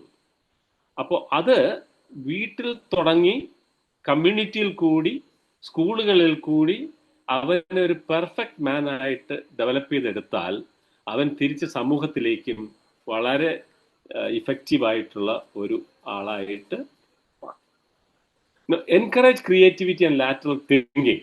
ഇവിടെയാണ് പ്രധാനപ്പെട്ട ഒരു development വരുന്നത്. Creativity zone നമ്മുടെ വീടുകളിൽ അവന് ഒരു ക്രിയേറ്റിവിറ്റി സോൺ ഉണ്ട് എന്ന് തോന്നുന്ന തരത്തിൽ നമ്മുടെ കുട്ടികളെ വളർത്തിയെടുക്കണം എന്നുള്ളതാണ് ഇതിൻ്റെ ഏറ്റവും പ്രധാനപ്പെട്ട കാര്യം. Do it to yourself എന്ന് പറയുന്ന പ്രോജക്റ്റ് സ്വന്തമായി ചെയ്യാൻ കഴിവുള്ള തരത്തിലേക്ക് അവനെ ഡെവലപ്പ് ചെയ്തെടുക്കുന്ന ഒരു ഗൈഡ് ലൈൻ, ഒരു ഫങ്ഷണൽ മെത്തഡോളജി നമ്മൾ ഡെവലപ്പ് ചെയ്തെടുക്കണം. And provide opportunities for problem solving. ഞാൻ ഇത്രയും പറഞ്ഞ കാര്യങ്ങൾ തന്നെ ഒന്നുകൂടി ഇത് പറഞ്ഞിരിക്കുന്നു എന്നേ ഉള്ളൂ. Show how to strategize stepwise. Demonstrate how to practically solve problems by breaking down complex problems. You can begin by discussing the objectives of the event, help them break down the task into smaller. അങ്ങനെ നമുക്ക് ഈ problems അവനെ equip ചെയ്ത് മുന്നേറ്റ് കൊണ്ടുവരാൻ പറ്റും. And emphasise reflections. അവനിലുണ്ടാകുന്ന developments അത് എംഫസൈസ് ചെയ്യാനായിട്ട്, റിഫ്ലക്ട് ചെയ്യാനായിട്ട് അവനെ expose them to diversity and risk. ഈ കുട്ടികളെ ഡൈവേഴ്സ് ആയിട്ടുള്ള എൻവയൺമെന്റിലേക്ക് എക്സ്പോസ് ചെയ്യാൻ ശ്രമിക്കണം. ഡൈവേഴ്സിറ്റി എപ്പോഴും വളരെ അത്യാവശ്യമാണ്. അങ്ങനെയുള്ള കൾച്ചറിലായാലും മറ്റ് എക്സ്പീരിയൻസിലായാലും ഏത് തരത്തിലായാലും അവനെ ആ തരത്തിലേക്ക് ഇൻസ്പയർ ചെയ്ത് കൊണ്ടുവരുന്നാൽ തീർച്ചയായിട്ടും അവനൊരു സ്കിൽഫുൾ മാനായിട്ട് ഡെവലപ്പ് ചെയ്തെടുക്കാം. അപ്പൊ ഇതിൽ നിന്നൊക്കെ നമുക്ക് മനസ്സിലാക്കുന്നത് എഡ്യൂക്കേഷൻ അത് ലോക്കൽ പീപ്പിൾ, നമ്മുടെ ഈ സ്കൂൾ തലത്തിലുള്ള എഡ്യൂക്കേഷനെ കുറിച്ചാണ് നമ്മൾ ഇപ്പോൾ ഇത്രയും പറഞ്ഞത്. നമ്മുടെ നാട്ടില് നോൺ ഫോർമൽ എഡ്യൂക്കേഷനിൽ കൂടി തീർച്ചയായിട്ടും ലോക്കൽ പീപ്പിൾ ഇപ്പൊ ധാരാളം അവയർനെസ് പ്രോഗ്രാംസ് നടക്കുന്നുണ്ട്. ഇപ്പൊ ഞാൻ വർക്ക് ചെയ്ത സ്ഥലത്ത് തന്നെ ഞാൻ ധാരാളം ചെയ്തിട്ടുള്ളത് നമ്മുടെ ഫിഷർമെൻ കമ്മ്യൂണിറ്റി, അങ്ങനെയുള്ള ധാരാളം ഗ്രൂപ്പുകൾക്ക് ഞാൻ ഇത് ചെയ്തിട്ടുണ്ട്. അപ്പൊ അവിടെയൊക്കെ ചെല്ലുമ്പോഴത്തേക്ക് അവരുടെ റിസപ്റ്റീവ് ഒരു മെന്റാലിറ്റി വളരെ വലുതാണ്. അവർക്ക് അറിഞ്ഞുകൂടാത്ത പല കാര്യങ്ങളും അവർ വളരെ സാഗൂതം കേൾക്കുന്ന ഒരു രീതിയാണ്. അപ്പോ എഡ്യൂക്കേഷൻ എന്ന് പറയുന്നത് key to success in future ആണ്. It creates immense opportunity in life, illuminates a person's mind and thinking, paves opportunity for higher learning, improves quality of life and self and community, develops human personality through thoughts and social skills, prepares people for life experience, attains special status in society, develops self-confidence, makes us a role model in society, equipped to manage special tasks and take up challenges and tackle issues. Education became predominant in the technical area, and education is key for experiences and excellent tool for realistic and positive analysis. അപ്പോൾ ഇത് നമ്മൾ മനസ്സിലാക്കേണ്ടത് നമ്മൾ ഈ കുട്ടികളുടെ മാത്രമല്ല, മറ്റ് ലോക്കലായിട്ടുള്ള ഫോർമൽ എഡ്യൂക്കേഷൻ കിട്ടാത്തവർക്കും വിമൻ എഡ്യൂക്കേഷൻ ഇംപ്രൂവ് ചെയ്യേണ്ടതും, അതുപോലെ തന്നെ ഡിഫറൻ്റ്ലി ഏബിൾഡ് വളരെ പ്രധാനപ്പെട്ട ഒരു ഭാഗമാണത്. ഞാനിപ്പോ ഈ അടുത്ത കാലത്ത് ഞാൻ 27 വർഷമായിട്ട് ഡിഫറൻ്റ്ലി ഏബിൾഡ് ആയിട്ടുള്ളവർക്ക് വേണ്ടി വർക്ക് ചെയ്യുന്ന ഒരാളാണ്. അപ്പൊ ഈ അടുത്ത കാലത്ത് ഒരു സ്റ്റാർട്ടപ്പ് തുടങ്ങിയപ്പോഴത്തേക്ക് ഈ ഡിഫറൻ്റ്ലി ഏബിൾഡ് ആയിട്ടുള്ളവരുടെ എൻതൂസിയാസം, ഓരോ ഒരു സ്റ്റാർട്ടപ്പ് ഞാൻ തുടങ്ങി വയനാടും കണ്ണൂരും. അപ്പൊ അവരുടെ ആ എൻതൂസിയാസം എന്ന് പറഞ്ഞാൽ അതിഭയങ്കരമാണ്. പക്ഷെ അവർക്ക് പറഞ്ഞു കൊടുക്കാനായിട്ട് ആളില്ല. പ്രത്യേകിച്ചും ഡിഫറൻ്റ്ലി ഏബിൾഡ് ആയിട്ടുള്ളവർ ഇങ്ങനെ നോക്കി നിൽക്കുകയുള്ളൂ. അവരോട് മുഖത്ത് നോക്കി നമ്മൾ സംസാരിച്ചു കൊടുത്തു കഴിഞ്ഞാൽ അവരുടെ ആ സന്തോഷത്തിന് അതിരുകളില്ല. അപ്പോൾ ഇങ്ങനെയുള്ള എല്ലാ വിഭാഗം ആൾക്കാരിലും വിദ്യാഭ്യാസം ചെന്നെത്തി തന്നെ തീരണം. അതിന് നമ്മൾ നിശ്ചയമായും നമ്മൾ ഓരോരുത്തർക്കും അതിനകത്ത് പങ്കുണ്ട്. Education and experiences R closely interlinked, so that communities ultimately benefit out of it. അറിവ് എന്ന് പറയുന്നത് ഏത് പ്രായത്തിലും വരും. എന്നാൽ അനുഭവം എപ്പോഴും പ്രായത്തിനായി കാത്തിരിക്കുന്നതായിട്ട് കാണാൻ സാധിക്കും. അതുകൊണ്ട് പ്രായത്തിനനുസരിച്ചുള്ള അറിവും അനുഭവവും നമ്മൾ നൽകണം. അപ്പൊ ഞാൻ ഇപ്പൊ ഇത്രയും നേരം പറഞ്ഞത് വിദ്യാഭ്യാസത്തെക്കുറിച്ച് ഒരു ഓവറോൾ പിക്ചറാണ്. അവിടെ നമുക്ക് എത്ര ഡെപ്തിലേക്ക് നമുക്ക് പോകാൻ സാധിക്കും. ഏതാണ്ട് 45 വർഷത്തിൽ കൂടുതൽ എനിക്ക് ടീച്ചിങ് എക്സ്പീരിയൻസ് ഉള്ള ഒരാളാണ്. അത് മാത്രമല്ല, എൻ്റെ ടീച്ചിങ് എക്സ്പീരിയൻസ് സ്റ്റാർട്ട്സ് വിത്ത് 5ാം ക്ലാസ്സിലെ സ്റ്റുഡൻസിനെ മുതൽ പഠിപ്പിച്ചു തുടങ്ങിയിട്ടാണ്. നിന്റെ മൊബൈൽ എന്ത് ചെയ്യും? ഞാൻ ആ ഗ്രൂപ്പിൽ നിന്ന് മാറ്റാനുള്ള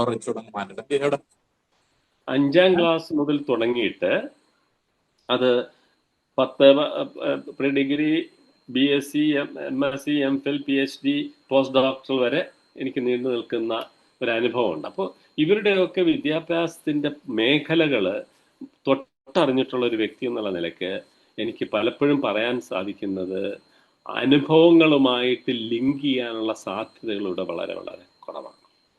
അപ്പൊ ഈ പശ്ചാത്തലത്തിൽ ഞാൻ പോകുന്നത് പാരിസ്ഥിതിക പ്രശ്നങ്ങളെ കുറിച്ചാണ്. ഓവറോൾ പിക്ചറെ ഞാൻ പറയുന്നുള്ളൂ. അത് എങ്ങനെ അവസാനം ലിങ്ക് ചെയ്യാൻ പറ്റും എന്നുള്ളതിനെ കുറിച്ചാണ് ഞാൻ ചിന്തിക്കുന്നത്.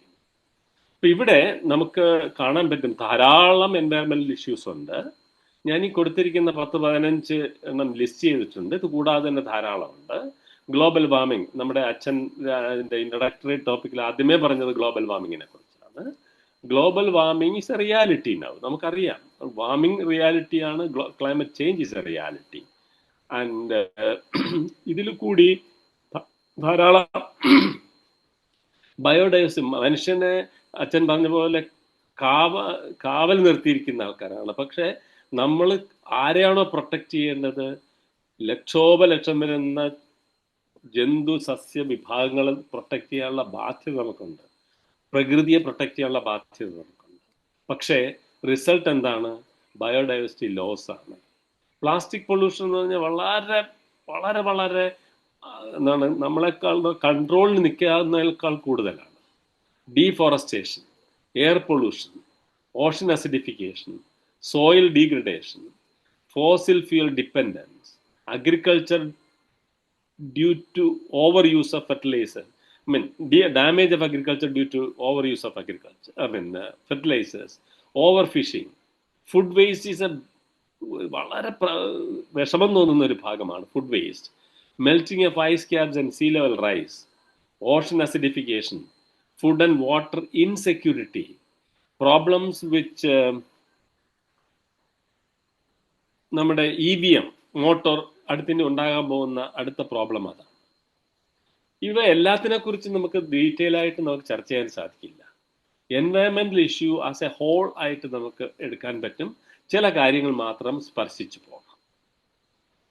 ഇവിടെ നമ്മൾ ലോകത്തെ ടോപ്പ് പൊള്യൂട്ടഡ് പ്ലേസസ് നോക്കിയാൽ ഇന്ത്യയിലെ 10 സിറ്റീസ് ലോകത്തിലെ ഏറ്റവും പൊള്യൂട്ടഡ് സിറ്റീസ് ആയിട്ട് നമുക്ക് കാണാൻ പറ്റും. ഇതിവിടെ അതിൻ്റെ എന്താണ് പാർട്ടിക്കുലേറ്റ് മാറ്ററിൻ്റെ ഒരു വാല്യൂ ഒക്കെ ഇവിടെ കൊടുത്തിട്ടുണ്ട്. രാജസ്ഥാനിലെ ഭിവാഡി എന്ന് പറയുന്ന സ്ഥലം മോസ്റ്റ് പൊള്യൂട്ടഡ് ആണ്. അങ്ങനെ ലിസ്റ്റ് ചെയ്യാൻ ചെയ്തിട്ടുണ്ട്. മുഴുവൻ വായിക്കേണ്ട ആവശ്യമില്ല. നമുക്ക് കാണാൻ പറ്റും രാജസ്ഥാൻ, ഉത്തർപ്രദേശ്, ഡൽഹി, ഹരിയാന, അങ്ങനെയുള്ള പഞ്ചാബ്, അത് പാകിസ്ഥാനിലെ പഞ്ചാബ് ഏരിയയാണ്. അപ്പോൾ ഇതൊക്കെ ഏറ്റവും പൊള്യൂട്ടഡ് ആയിട്ടുള്ള ഏരിയാസ് ആയിട്ട് ലോകം ഐഡന്റിഫൈ ചെയ്തിരിക്കുകയാണ്. എന്ന് പറഞ്ഞാൽ നമ്മുടെ പൊള്യൂഷൻ സ്റ്റേറ്റ് അത്രമാത്രം മോശമാണ്. പൊള്യൂഷൻ വളരെ ഭംഗിയായിട്ട് നമ്മളെ അഫക്റ്റ് ചെയ്തിട്ടുണ്ടെന്ന് കാണാൻ പറ്റും. നമ്മുടെ എയർ പൊള്യൂഷൻ്റെ കാര്യം എടുത്താൽ 2021 വേൾഡ് എയർ ക്വാളിറ്റി റിപ്പോർട്ട് അനുസരിച്ച് 63 of the world's most polluted cities are in India. 63 cities. ലോകത്തിലെ 100 പൊള്യൂട്ടഡ് സിറ്റീസ് എടുത്താൽ 63 നമ്മളുടേതാണ്. അതിലൂടെ നമുക്ക് ധാരാളം പ്രോബ്ലംസ് ക്രിയേറ്റ് ചെയ്യുന്നുണ്ട്. മനുഷ്യന് പ്രത്യേകിച്ചും റെസ്പിറേറ്ററി ആൻഡ് കാർഡിയോവാസ്കുലർ ഡിസീസ് ധാരാളമായിട്ട് വരും. അപ്പോൾ ഈ ലിസ്റ്റ് കൊടുത്തിരിക്കുന്നത് നേരത്തെ കണ്ടത് തന്നെയാണ്. അത് അവരൊരു ബാർ സ്കെയിലിൽ കൊടുത്തിരിക്കുന്നേ ഉള്ളൂ. അതെല്ലാം നോയിഡ, അതെല്ലാം അതിനകത്ത് വരുന്നുണ്ട്. കാൺപൂർ, ലക്നൌ, ഇന്ത്യയിലെ പല ഭാഗങ്ങളാണ്. അവയുടെ പാർട്ടിക്കുലേറ്റ് മാറ്ററിന്റെ അളവും ഇവിടെ കൊടുത്തിട്ടുണ്ട്. വാട്ടർ പൊള്യൂഷൻ നോക്കിക്കഴിഞ്ഞാൽ നമ്മുടെ രാജ്യത്തെ 70% സർഫസ് വാട്ടറും പൊള്യൂട്ടഡാണ്. ഇത് നമുക്കറിയാം ഇൻഡസ്ട്രിയൽ പൊള്യൂഷനാണ്, സീവേജ് പൊള്യൂഷനാണ്, അൺട്രീറ്റഡ് വാട്ടറിന്റെ പ്രോബ്ലമാണ്, അഗ്രികൾച്ചർ റൺ ഓഫ് ആണ്. ഇങ്ങനെ തുടങ്ങി നമുക്ക് ധാരാളം റീസൺസ് നമുക്ക് കാണാൻ പറ്റും. 28% of sewage in India is treated before being used. അത്ര മാത്രമേ ട്രീറ്റ് ചെയ്യുന്നുള്ളൂ. That means 72% is simply throwing into the open system. അപ്പൊ എങ്ങനെ ചീത്തയാകാതിരിക്കും? നമ്മുടെ റിവർ ഗാഞ്ചസിന്റെ സ്ഥിതി വളരെ വളരെ കഷ്ടമാണ്. അങ്ങനെയാണ് നമ്മുടെ ഗംഗ നദിയിലെ പൊള്യൂഷൻ മാറ്റാനായിട്ട്, വാട്ടറിനെ ട്രീറ്റ് ചെയ്യാൻ വേണ്ടിയിട്ട് വലിയൊരു പ്രോജക്റ്റാണ്. ഇത് കേരളത്തിന്റെ സ്ഥിതിയും ഒട്ടും തന്നെ വ്യത്യസ്തമല്ല. ഇത് ഗ്രൗണ്ട് വാട്ടർ സിസ്റ്റത്തിലാണ്. ആ ചുവന്ന് കാണുന്ന എല്ലാ ഭാഗത്തെയും ഗ്രൗണ്ട് വാട്ടർ സിസ്റ്റം വളരെ വളരെ മോശപ്പെട്ട അവസ്ഥയിലാണ്. എന്ന് പറഞ്ഞാൽ ഗ്രൗണ്ട് വാട്ടറിൽ നിന്ന് വെള്ളമെടുത്ത് നമുക്ക് ഉപയോഗിക്കാൻ സാധിക്കാത്ത തരത്തിൽ പൊള്യൂട്ടഡായി. വേസ്റ്റ് മാനേജ്മെന്റ് എന്ന് പറയുന്നത് വളരെ വളരെ ബുദ്ധിമുട്ടുണ്ടാക്കുന്ന ഒരു കാര്യമാണ്. നമുക്കറിയാം ഇന്ത്യ മാത്രം 62 million metric tons of waste ആണ്, സോളിഡ് വേസ്റ്റ് ആണ് ആനുവലായിട്ട് പ്രൊഡ്യൂസ് ചെയ്യുന്നത്. അപ്പോൾ ഇതിനെയൊക്കെ ബ്രേക്ക് ഡൗണും അല്ലെങ്കിൽ ഇതിനെയൊക്കെ മാറ്റി നമ്മുടെ പൊള്യൂഷൻ ഉണ്ടാക്കാത്ത തരത്തിലേക്ക് മാറ്റണമെങ്കിൽ the task is very very high. നമുക്കറിയാം ഫോറസ്റ്റ് കവർ വളരെ ക്രമാതീതമായി കുറയുന്നു. കേരളം തൽക്കാലം അല്പം ഭേദമായിട്ട് നിൽക്കുകയാണ്. മറ്റ് പല സംസ്ഥാനങ്ങളും ധാരാളം, ഉദാഹരണത്തിന് ആന്ധ്രാപ്രദേശിൽ കുറച്ച് കൂടുതൽ കിട്ടിയിട്ടുണ്ട്. അതേസമയം അരുണാചൽ പ്രദേശ്, മണിപ്പൂർ, നാഗാലാൻഡ്, മിസോറാം, മേഘാലയ ഇവിടെയൊക്കെ ഈ ഫോറസ്റ്റിന്റെ കവർ വളരെയധികം കുറയുന്നുണ്ട്. അതിന്റെ സ്റ്റാറ്റിസ്റ്റിക്സ് അതിന്റെ സൈഡിൽ കാണാൻ പറ്റും. ബയോഡൈവേഴ്സിറ്റി ഹോട്ട്സ്പോട്ട്സ് എന്ന് പറയുന്നത് ഈ കാണിച്ചിരിക്കുന്ന നമ്മുടെ ചുവന്ന ആ ഒരു വര കാണുന്നത് നമ്മുടെ വെസ്റ്റേൺ ഗാട്ട്സ് ആണ്.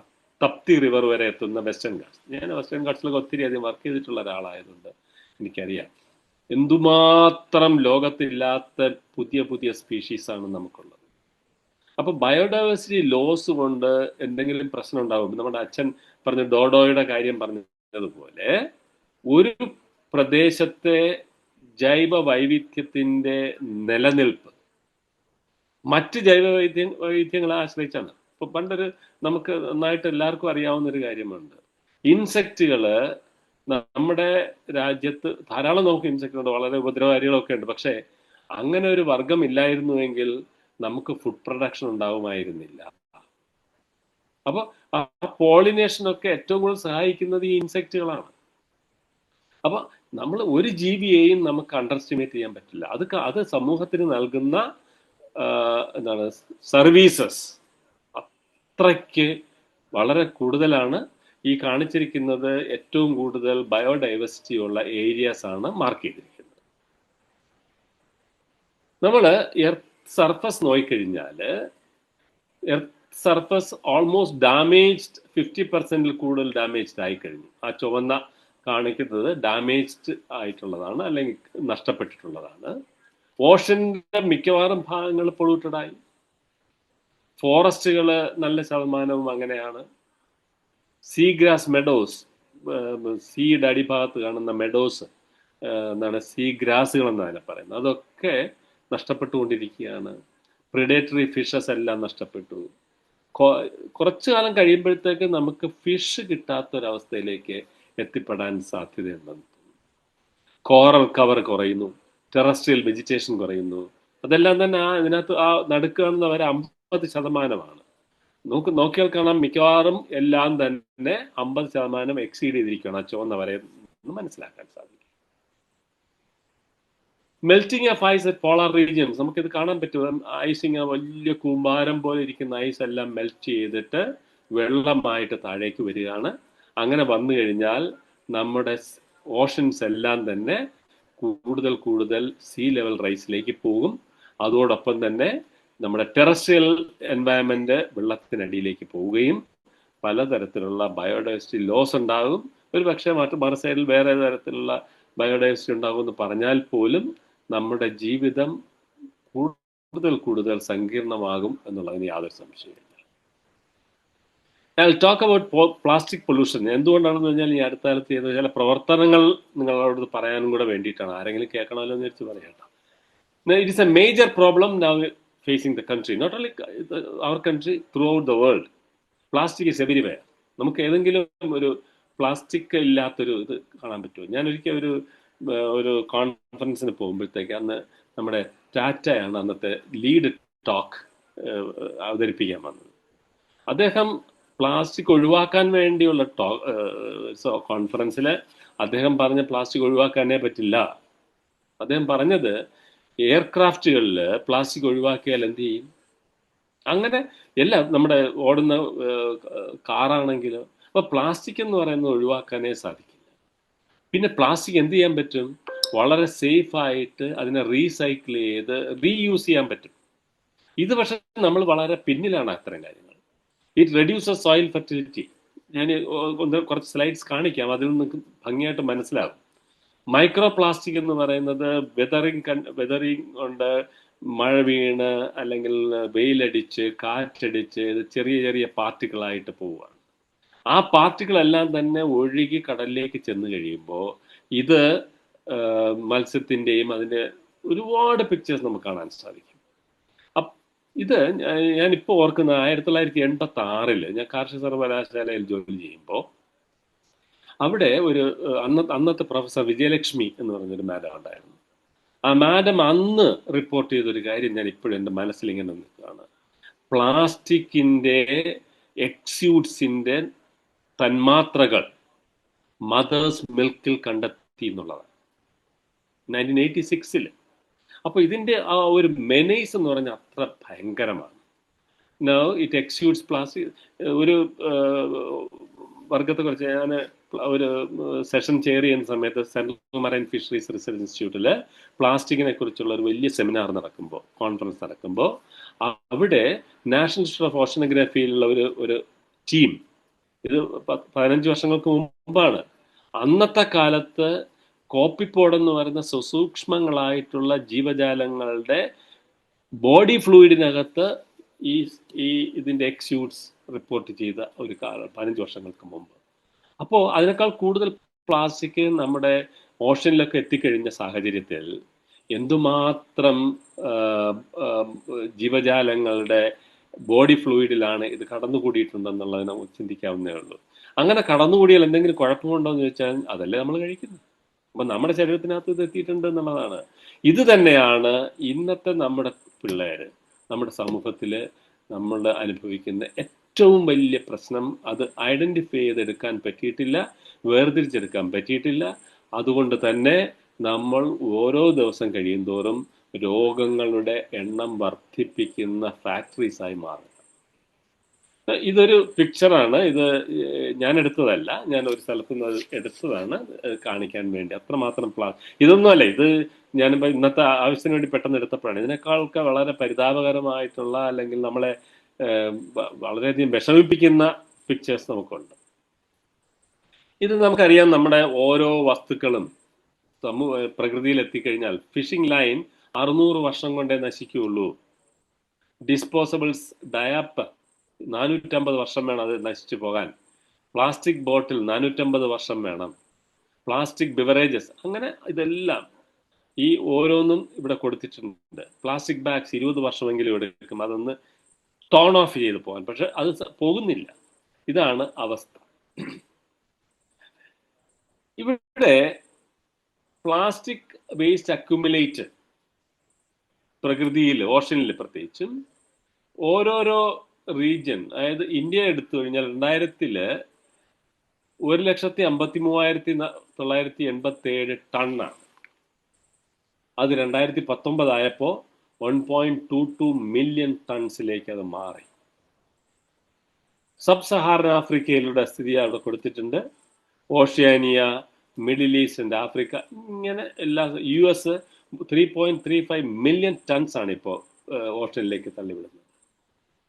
ചൈന 3.9, ഏഷ്യ മൊത്തം എടുക്കുകയാണെങ്കിൽ 7.82, എക്സ്ക്ലൂഡിങ് ചൈന ആൻഡ് ഇന്ത്യ. ഇത്രയും വരികയാണെങ്കിൽ ഇന്ത്യയുടെയും ചൈനയുടെയും കൂടെ ചേർത്ത് കഴിയുമ്പോൾ എന്തുമാത്രം വരുമെന്ന് നമ്മൾ ഓർക്കുക. Europe 5.05 million tons. And total നമ്മുടെ 2019 നമ്മുടെ ഓഷനിലേക്ക് തള്ളിവിട്ട പ്ലാസ്റ്റിക്കിന്റെ ക്വാണ്ടിറ്റി 30.41 മില്യൺ ടൺസ്. ഇതിന്റെ ഗ്രാവിറ്റി ഓർത്തിട്ട് ഞാൻ ഓഷൻ സൊസൈറ്റി ഓഫ് ഇന്ത്യ എന്ന് പറയുന്ന ഏകദേശം 900-900ഓളം പ്രൊഫഷണൽസ് മാത്രം വർക്ക് ചെയ്യുന്ന ഒരു സൊസൈറ്റി ഉണ്ട് ഞങ്ങൾക്ക്. ആ സൊസൈറ്റിയിൽ ക്യാബിനറ്റ് സെക്രട്ടറി മുതൽ താഴെ അറ്റത്ത് റിസർച്ച് സ്കോളേഴ്സ് വരെയുള്ള ഒരു സൊസൈറ്റിയാണ്. അത് ഒത്തിരി വർഷമായിട്ട് വർക്ക് ചെയ്യുന്ന, ഫങ്ഷൻ ചെയ്യുന്നതാണ്. ഓഷനെ കുറിച്ചുള്ള എല്ലാ എക്സ്പേർട്സും അതിനകത്ത് ഈ ഓഷൻ സൊസൈറ്റിയിൽ നമുക്ക് ലഭ്യമാണ്. And service is free also provided, അവരുടെ സൗകര്യം അനുസരിച്ച്, സമയമുള്ളതനുസരിച്ച്. ഇപ്പോൾ മിനിസ്ട്രി ഓഫ് എർത്ത് സയൻസിൻ്റെ എല്ലാ ഇൻസ്റ്റിറ്റ്യൂഷൻ്റെയും ഡയറക്ടേഴ്സ് ഞങ്ങളുടെ മെമ്പേഴ്സാണ്. ഞാൻ ഇനി സന്തോഷത്തോടെ പറയാൻ സാധിക്കും, ഞാൻ അതിൻ്റെ വൈസ് പ്രസിഡൻ്റാണ്. അപ്പോൾ ഞാൻ കുറച്ച് പ്രവർത്തനങ്ങൾ നടത്തിയ ചില കാര്യങ്ങൾ ഞാനിവിടെ പറയുകയാണ്. നമ്മുടെ ഓഷനുമായി ബന്ധപ്പെട്ട് വേൾഡ് ഓഷൻ ഡേ എന്ന് പറയുന്നത് ജൂൺ 8-ാം തീയതിയും ഇന്റർനാഷണൽ കോസ്റ്റൽ ക്ലീനപ്പ് ഡേ എന്ന് പറയുന്നത് സെപ്റ്റംബർ മാസത്തെ 3-ാം ശനിയാഴ്ചയുമാണ്. അപ്പോൾ നമ്മുടെ ഓഷൻ സൊസൈറ്റിയിൽ ഞാൻ കുറച്ച് ലീഡ് എടുത്തിട്ട് ചെയ്ത കുറെ പ്രവർത്തനങ്ങളാണ് ഞാനിവിടെ ലിസ്റ്റ് ചെയ്തിരിക്കുന്നത്. 2016 മാരാരിക്കുളം ബീച്ചിൽ ഏകദേശം 100 കുട്ടികളെ പങ്കെടുപ്പിച്ച് ഞാൻ ആ ബീച്ച് മൊത്തം ക്ലീൻ ചെയ്തെടുത്തു. അന്ന് കാസിനോ ഹോട്ടലുകാർ ഒരുപാട് സപ്പോർട്ട് നമുക്ക് വേണ്ടി ചെയ്തിട്ടുണ്ടായിരുന്നു. 2018 ഈ മാരാരിക്കുളം എന്ന് പറയുന്ന പഞ്ചായത്തിൽ ഒരു വാർഡിൽ 12 മാസം 2 ആഴ്ച ശനിയാഴ്ചകളിലാണ് ചെയ്യുന്നത്. 2 സെയിന്റ് ആഗ്നസ് സ്കൂളിലെയും കണിച്ചുളങ്ങര സ്കൂളിലെയും 2 കുട്ടികളെ വിളിച്ചു വരുത്തി ഹെൽത്ത് വർക്കേഴ്സുമായി ചേർന്ന് അവിടുത്തെ ടീച്ചേഴ്സുമായി ചേർന്ന് ഞങ്ങൾ 12 മാസം, ഒരു വർഷം കംപ്ലീറ്റ് ആയിട്ട് ഒരു വാർഡ് കംപ്ലീറ്റ് ക്ലീൻ ചെയ്ത ഒരു പ്രവൃത്തി ഞങ്ങൾക്ക് ചെയ്യാൻ സാധിച്ചു. ഞാനത് ഒരു കാര്യം പറയാൻ വേണ്ടിയിട്ടാണ് ഇതെല്ലാം പറയുന്നത്. 2022 കേരളത്തിൻ്റെ മാരിടൈം ഡിസ്ട്രിക്ട്സ് 9 ഡിസ്ട്രിക്റ്റിലും നമ്മൾ ഓരോ സ്റ്റേഷൻ വെച്ച് 9 സ്റ്റേഷനുകളിലായിട്ട് നമ്മൾ എൻ്റെ നേതൃത്വത്തിൽ അത് ക്ലീൻ ചെയ്തു. 9 prestigious institutions in Kerala colleges അതിനകത്ത് പങ്കെടുത്തു. 14 കിലോമീറ്ററാണ് 1 മണിക്കൂർ കൊണ്ട് നമ്മൾ ക്ലീൻ ചെയ്തത്. 1100 പാർട്ടിസിപ്പൻസ് ആയിരുന്നു അന്നത്തെ. 2023 ആയപ്പോഴത്തേക്ക് ഗുജറാത്ത് മുതൽ വെസ്റ്റ് ബംഗാൾ വരെ 24 സ്റ്റേഷൻസിൽ എല്ലാ മാരിടൈം സ്റ്റേറ്റ്സിലും നമ്മൾ അത് ചെയ്തു. അവിടെയും ഈ പറഞ്ഞ പോലെ 2000 ചില്ലുവാനം പാർട്ടിസിപ്പൻസ്, അന്ന് 24 സ്റ്റേഷൻസ്, 39 കിലോമീറ്റർ അന്ന് കവർ ചെയ്തു. ആ വർഷം തന്നെ സെപ്റ്റംബർ 16 തീയതി ഇതേപോലെ 19 സ്റ്റേഷനിൽ കവർ ചെയ്തു, 24 കിലോമീറ്റർ. ഇങ്ങനെ 2024 ചെയ്തു. സെപ്റ്റംബറിൽ 2025 21 സ്റ്റേഷനിൽ അഗെയിൻ ഗുജറാത്ത് ടു വെസ്റ്റ് ബംഗാൾ നമ്മൾ ക്ലീൻ ചെയ്തു. അപ്പം ഞാൻ പറഞ്ഞു വരുന്നത്, ഈ സ്റ്റേഷനുകളിലെല്ലാം തന്നെ കോളേജിലെ students, fishermen community, local people, ഇങ്ങനെയുള്ള ഒത്തിരി ഡൈവേഴ്സ് ആയിട്ടുള്ള ആൾക്കാർ അതിനകത്ത് പങ്കെടുക്കുകയും അവർ എന്തൂസിയാസ്റ്റിക് ആയിട്ട് പങ്കെടുക്കുകയും ചെയ്തു. അടുത്ത പ്രാവശ്യം ജൂൺ കാത്തിരിക്കുവാണ്. ഇനി അടുത്ത സെപ്റ്റംബർ കഴിഞ്ഞു പോയി. ഇത്തവണ ഞങ്ങൾക്ക് ഫണ്ടില്ലാത്തതുകൊണ്ട് ചെയ്യാൻ പറ്റിയില്ല. അടുത്ത ജൂൺ 8 തീയതി കാത്തിരിക്കുകയാണ്. കോളുകൾ വന്നുകൊണ്ടേയിരിക്കും. അപ്പോൾ ഇങ്ങനെ എന്തൂസിയാസ്റ്റിക് ആയിട്ടുള്ള ഒരു ജനത, അല്ലെങ്കിൽ അക്സെപ്റ്റ് ചെയ്യാൻ പറ്റുന്നുള്ള ഒരു മനസ്സുള്ള ഒരു ഗ്രൂപ്പാണ് വളർന്നു വരുന്നത് എന്നുള്ള കാര്യം നമ്മൾ മറക്കരുത്. അത് പറയാൻ വേണ്ടിയിട്ടാണ് ഞാനിത് ഇതിവിടെ കാണിച്ചത്. ഈ 21 സ്റ്റേഷനുകൾ ഇങ്ങനെയാണ് കൊടുത്തിരിക്കുന്നത്. തൽസാരി ബീച്ച് മുതൽ തുടങ്ങി അസ്മാബാദി ബീച്ച് ഗുജറാത്ത് വരെ ഞങ്ങൾ അത് ക്ലീൻ ചെയ്തു. അത് ഞാൻ നാഷണൽ കോർഡിനേറ്റർ ആയിരുന്നു. ഇതെല്ലാത്തിനകത്തും കോർഡിനേറ്റർ ഞാനായിരുന്നു.